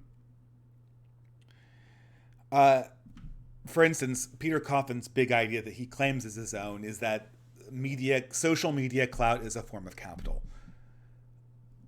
That's such an old idea. That media clout as capital, or personal clout, or attention as capital, has been a thing that's been discussed in the academy for like 30 years. But before Peter Coffin was born, I guarantee it. It's not a new idea. Peter Coffin presents it as his idea. Here's another idea that I know isn't original. The alt-right pipeline. Every BreadTuber claims that the alt-right pipeline was their idea. Fuck that. I know it's not your idea, because I know exactly where the alt-right pipeline came from. It came from the Data and Society report that was published in 2000. Well, I think that an early copy was published in 2017, but it was fully published in 2018. Before any of the BreadTubers were talking about the alt-right pipeline, that paper was published. Everyone thinks like that's their idea. It's not. It came from the academy. It's not their original idea. If I was, never mind. I was going to say, if I was Liberal Sanity Project or President Sunday, I might call that appropriation of the term a rather unflattering and aggressive title, which I will not, because this happens all the time, guys. This happens all the time. Like, magic words, not my idea. It's not my idea. Everyone attributes it to me. It's absolutely positively not my idea. Like, epically not my idea. It's not even my word. It's Mao. It's probably Chairman Mao's. And even the concept of these equivocating words aren't my idea. Most of the things that we talk about every day are not original ideas, even if we think we've come to them ourselves. So if someone says something is my idea and you don't think that they're trying to cheat you, don't call them plagiarists. And this is something I want to communicate to people like President Sunday.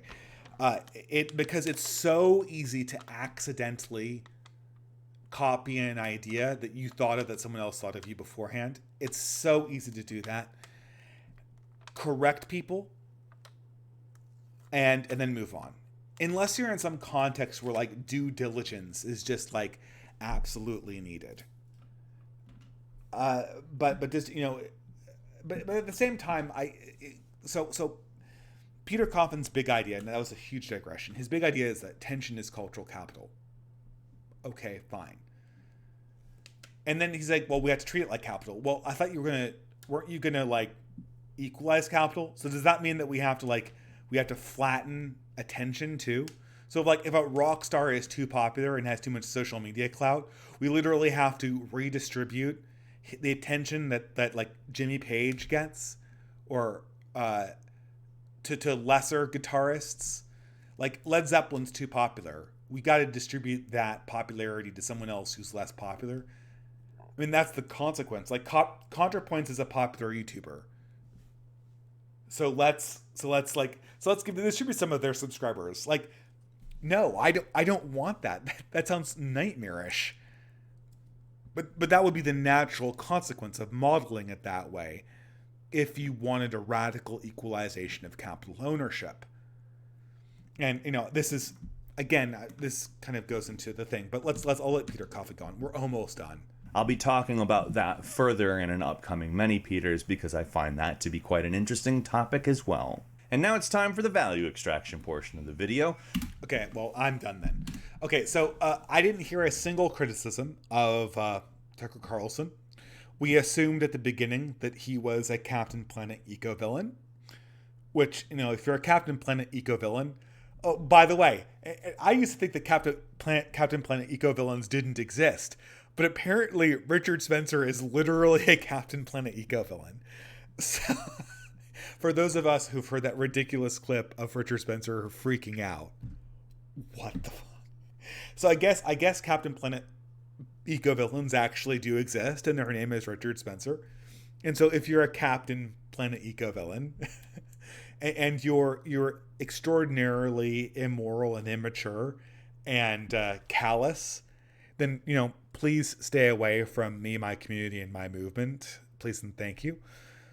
But in the overwhelmingly likely possibility that you are in the vast majority of humanity that is not a sociopath and does not choose to express their sociopath by aping archetypes of 80s and 90s movie villains, you're most likely not a Captain Planet eco-villain. And I don't think that Tucker Carlson is a Captain Planet eco-villain.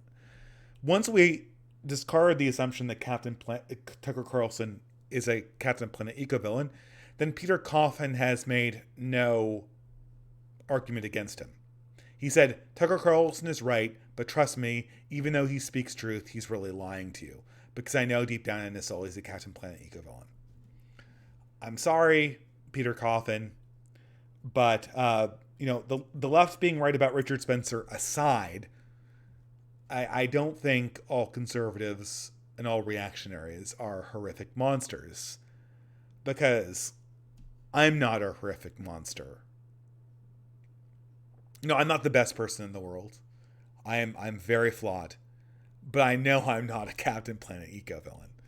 So it's got to go somewhere else besides this, because if that's your argument, if you disagree, you're a monster. I have a proof that that's not true by way of counterexample. So QED, Peter, get a different fucking talking point. Thanks. Okay, so now to clarify some things that I saw come up in the stream. I am not leaving. I'm going on hiatus in 1 or 2 weeks. I'm writing out a goodbye letter as we speak. I don't know if I'm going to get to another live stream. I may or may not. I have a full intention to come back. I understand that I promised a video series on distributism, and I wasn't able to get to that video.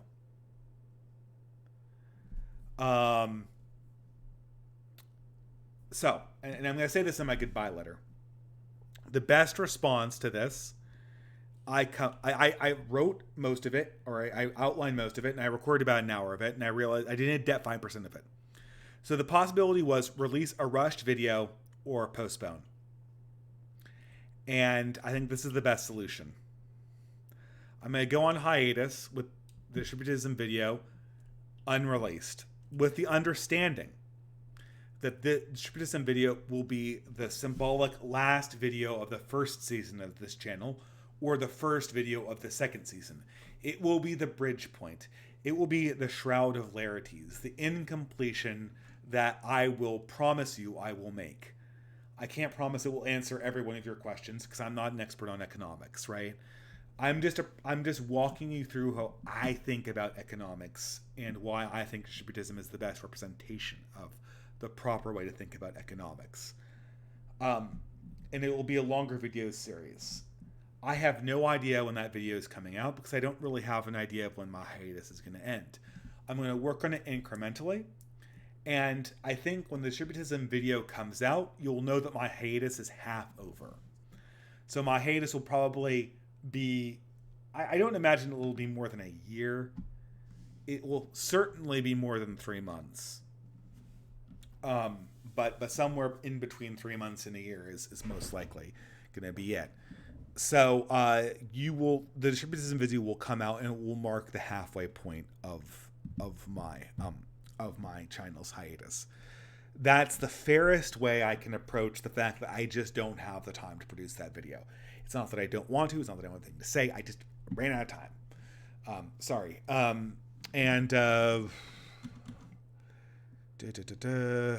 was the other question? Maybe we should just... someone's saying, why do I stick myself to the leftists even more? Because these are the people that the people around me look up to. I'm never going to talk to them about this stuff, but I at least want to know that I have answers for the conversations they're having inside their own headcanon. You know, I understand that their headcanon of a reactionary is very different than the person I actually am. And that's kind of troubling because it's so funny. Must be, I guess this is,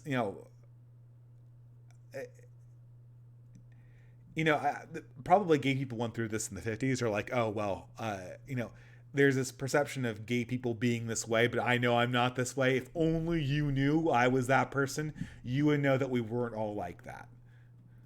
And I can see how that works. It's frustrating, but I at some point feel that I have to at least talk about this stuff. If they're watching these videos, what's like 45,000 views?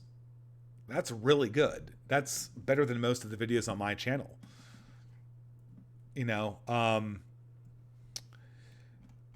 Okay, so I see a chat from Faraday Speaks. It's not a super chat, but I'm just bringing it up because he's a fellow YouTuber. Do you think Tucker is a white nationalist? Tucker has explicitly said that he's not a white nationalist. White nationalists are people like Jared Taylor who want to live in a white ethno-state, which is a very small number of people. White supremacist is a more or less magical word. I guess there are probably white supremacists, but they're vanishingly small. White nationalists, I would say, refer to the subset of people in the whole American Renaissance and Jared Taylor circles that explicitly want to organize society around whiteness, or as I would like to say, indigenous European identity. The problem is there's no way you could organize a society like that. It's too thin of an identity, so it won't work. But Tucker Carlson does not adopt that label, so no. If it just like is Tucker racist, it's more or less a meaningless term because again, it's like this magical word thing. It's like, so there's been this YouTuber that's made video after video after video about me this week. The worst person on the internet. And I've just gotten bored of this. He's just continuously calling me a fascist. And then I'm like, okay, what's your definition of fascist? He's like, well, I don't know. Isn't it obvious? Well, there's like 1,000 different definitions of fascist, some of which are so general that anyone who's not an explicit leftist is a fascist. Some of which are so narrow that unless you are literally somebody who wants a military dictatorship, you are not a fascist. I don't want a military dictatorship. I have nothing to do with a political party from the 1930s. And I'm a reactionary, which means that I'm a skeptic of the Enlightenment who is also on the right. Is that enough for you to make your decision? I'm sure you could make a definition of fascist where those statements would be enough to make me a fascist. You could probably make a definition of racist where just being a right-winger is enough to make you a racist. But really, quite frankly, I don't care. I'll just use explicit language and talk about my opinions as they exist. If you think that makes me a Captain Planet eco-villain, so be it. But, you can, using these words that basically don't have any meaning other than bad person, like racist or fascist, it's really not going to shed any light on who I am as a person or what my ideas are. So I don't know why you care so much. Oh, I know why you care so much. I know why you care so much, so you can put a big red letter around my head saying, this person is a fascist, this person is a racist, fire him, destroy his life, make it so he can't sustain his family. That's what you want to do, it so you can call my employers, get me fired, and ruin my family.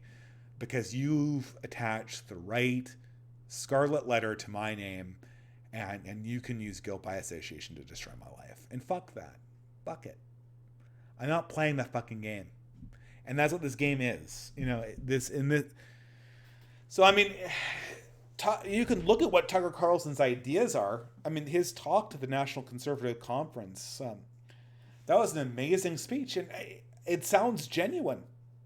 I was perfectly willing to believe that Tucker Carlson was a shill for neoconservatism. God knows he was 10 years ago. But the speech he gave with Rusty Reno, that sounded incredibly genuine. Way more genuine than Mr. Peter Coffin here, who's doing googly eyes at the camera over an obviously scripted speech, who's staring lovingly at, his Canon HD with makeup and perfectly sculpted hair and affectations on every syllable. Yeah, I'm sorry. Tucker Carlson sounds a lot more genuine when he says, I realized I was wrong about half the things I believed 7 years ago. That confession sounds a lot more genuine. Sorry, it does. Okay, let's do the super chats here. I guess people don't care if I read them off screen, probably. I imagine they don't. I'll announce them, so that otherwise it will look weird otherwise. Okay. Oh, whoa. I went over time. Doe. Let's see. Was the last one Seraphim Rose? I wish I knew more about it. I've already been over my qualms about mystics. Religion is there, so normies like myself don't have to do mysticism.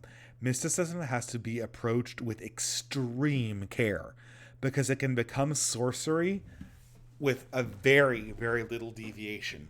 Mysticism is like surgery. You don't perform it unless you are very experienced. Don't try this at home, kids, is my response to all mysticism. It's best observed from a distance. Don't do mysticism. Do religion. Religion is what's safe. Religion is what spiritual masters who were proper mystics know. And also, don't do this. Obviously is no shit. Don't practice sorcery. Don't mess with any time you invoke a higher power in a method of bargaining is bad. Bad. Stay away from it. The career of Mr. Crawley should be testament enough. And he wasn't a Satanist, but he was a sorcerer. And at the end of that entire process, it looked like he was a ruined man. He was obviously messing with some kind of spiritual force beyond our understanding. It was quite horrifying. Okay, so finally, I'm going to get to the super chats. Okay, for $30 Canadian, right flag, will the future of Amari's initiative be conflict with politically incorrect dissident right and closing ranks with mainstream right rather than joining dissidents and critiquing the mainstream? Well, that's what I'm worried about, and we have to stop that from being the case. Now, we have to make it very, very easy for Amari to join with a distance and very, very hard. Because if we go in to this interaction with Nick Fuentes being the one and only one prominent right-wing face of the dissident movement, people like Amari are going to have every incentive to close ranks with the mainstream. Now, and I'll be forced into some act of neutrality, right? Because the dissident movement only works if it will have people like Amari on board. If I were a millionaire, I'd feel comfortable. A millionaire who was reasonably insulated from progressive ire, I would feel comfortable writing Amari a check. I would feel comfortable writing First Things a check. I wouldn't feel comfortable writing Nick Fuentes a check. Again, I'd feel comfortable writing him a check anonymously. But the problem is that what I see is Nick. I see a young guy. I see a smart guy. I see someone who knows how to get things done. But I also see a huge possibility for a liability.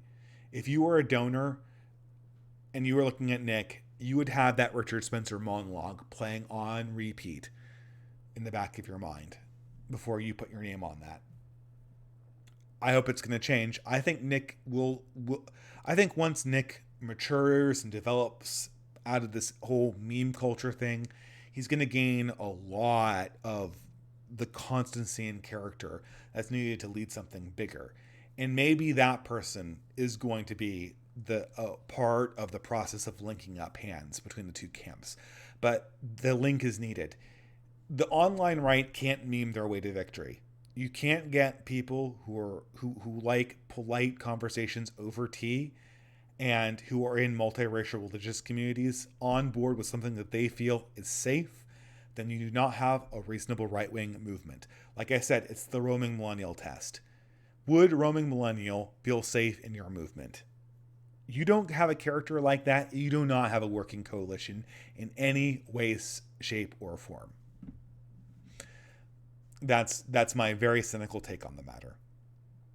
For $2 Australian, Zach Victory, quote unquote, she is Kimberly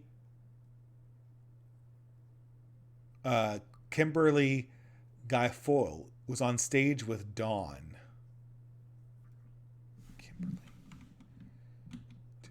Hold on. I'm going to look up this person's name here.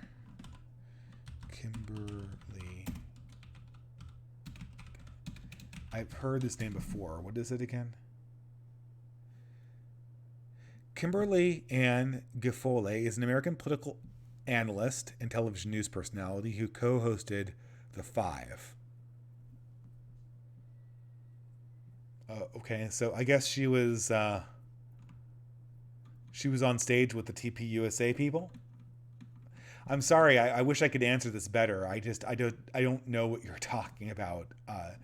But thank you for the contribution. I really appreciate it. It helps my family out a lot.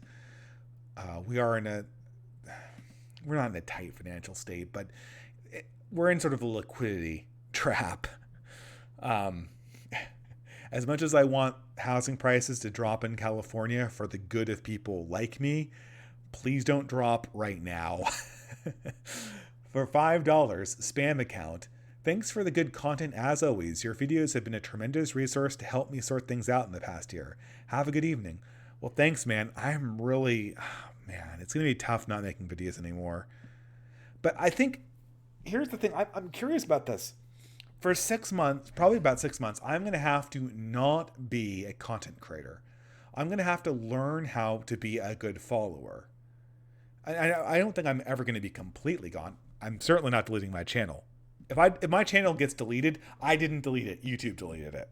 And it will be on BitChute. The videos aren't going anywhere.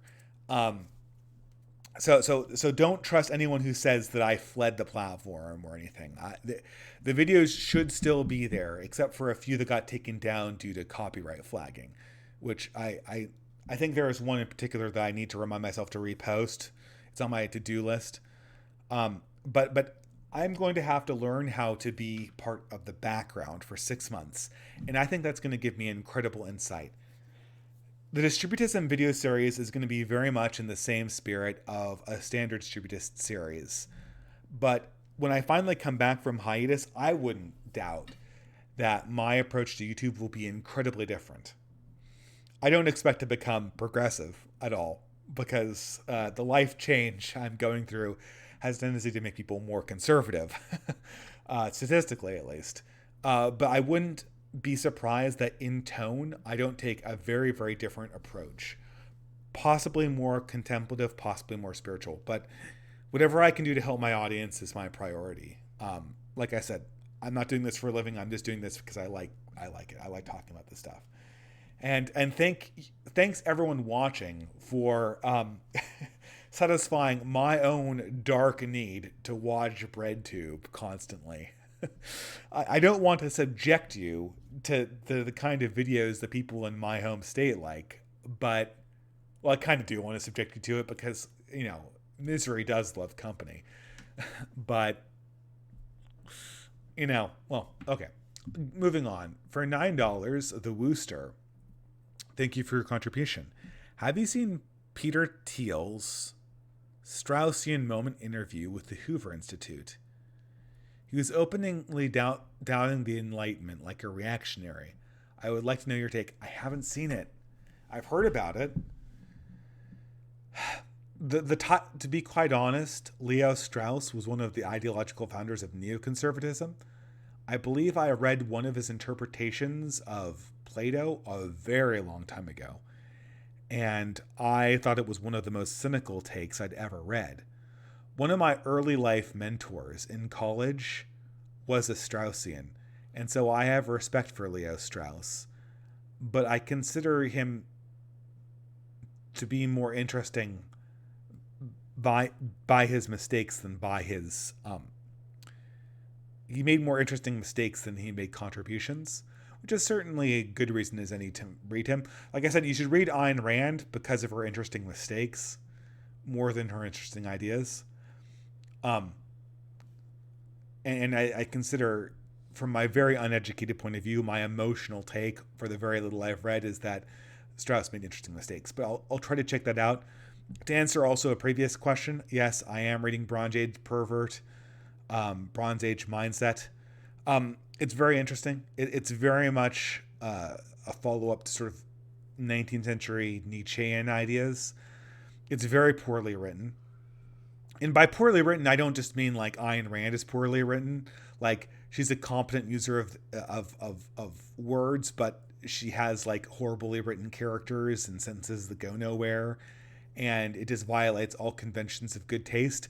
When I say that Bronze Age Mindset is poorly written, I mean it's written in pidgin. It's written with explicit, exitant, and consistent misusages of the English language. And so it's written in some kind of weird Slavic English, but it's nonetheless interesting. And it's not particularly consistent. It's not a worldview. But it is a series of aphorisms that have a lot of interesting things to them. So I'm going to have to wrap this up in like 10 minutes or so. So maybe we can wrap up the super chats. Anyway, for $2, Kyle says, are there any godly spirits in the psychedelic realm?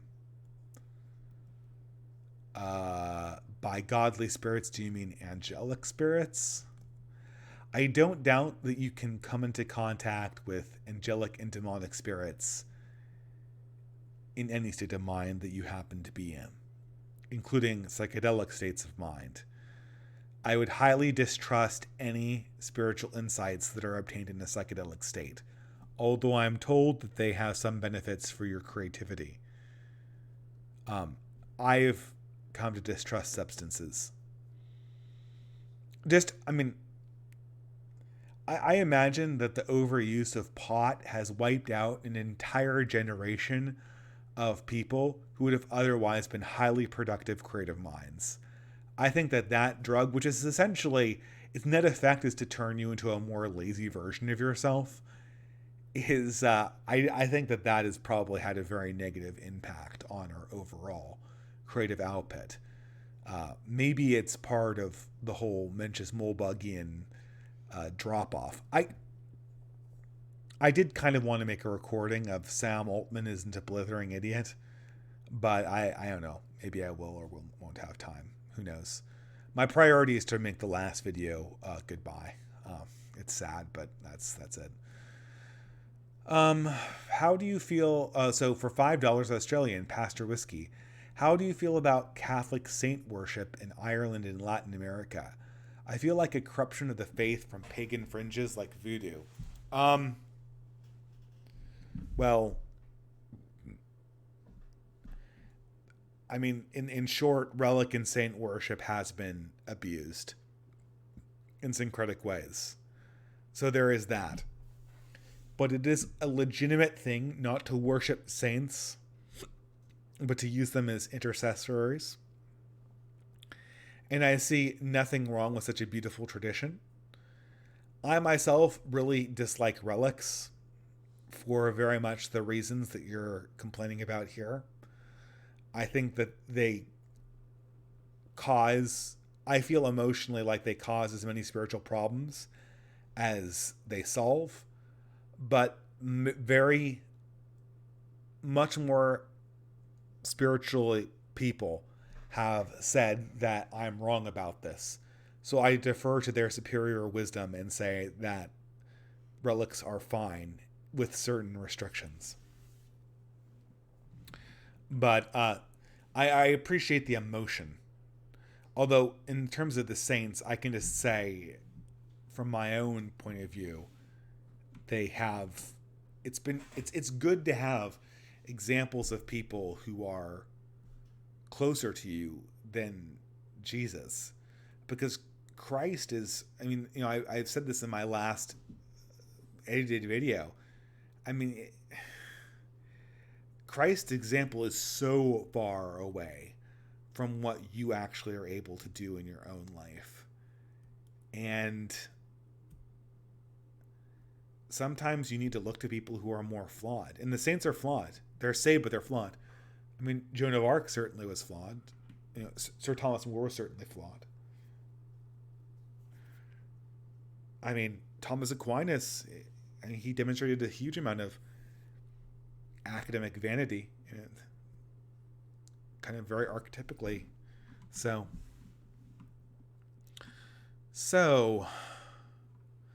last 5 minutes. Oh, Catholic Wench is here. How long has this been going on for? That's my sign that this needs to shut down. Anyway, guys, the New Horizons, I'll talk about it a little bit in my goodbye letter. But since I'm done answering all of the super chats, I believe, I think that it's best if I just end this here because I've been talking for way too long. So thank you guys for watching. Have a great Sunday. And I think it's, is it Veterans Day tomorrow? I think it's something like that. But have a wonderful evening. I think I'm going to be able to do one more stream after this. I think. I don't know. But if not, I wish you guys all the best. And I will see you hopefully after the hiatus. And I'll certainly have my comments sections open. There's definitely going to be a goodbye video too. So catch you guys later. Good luck and God bless.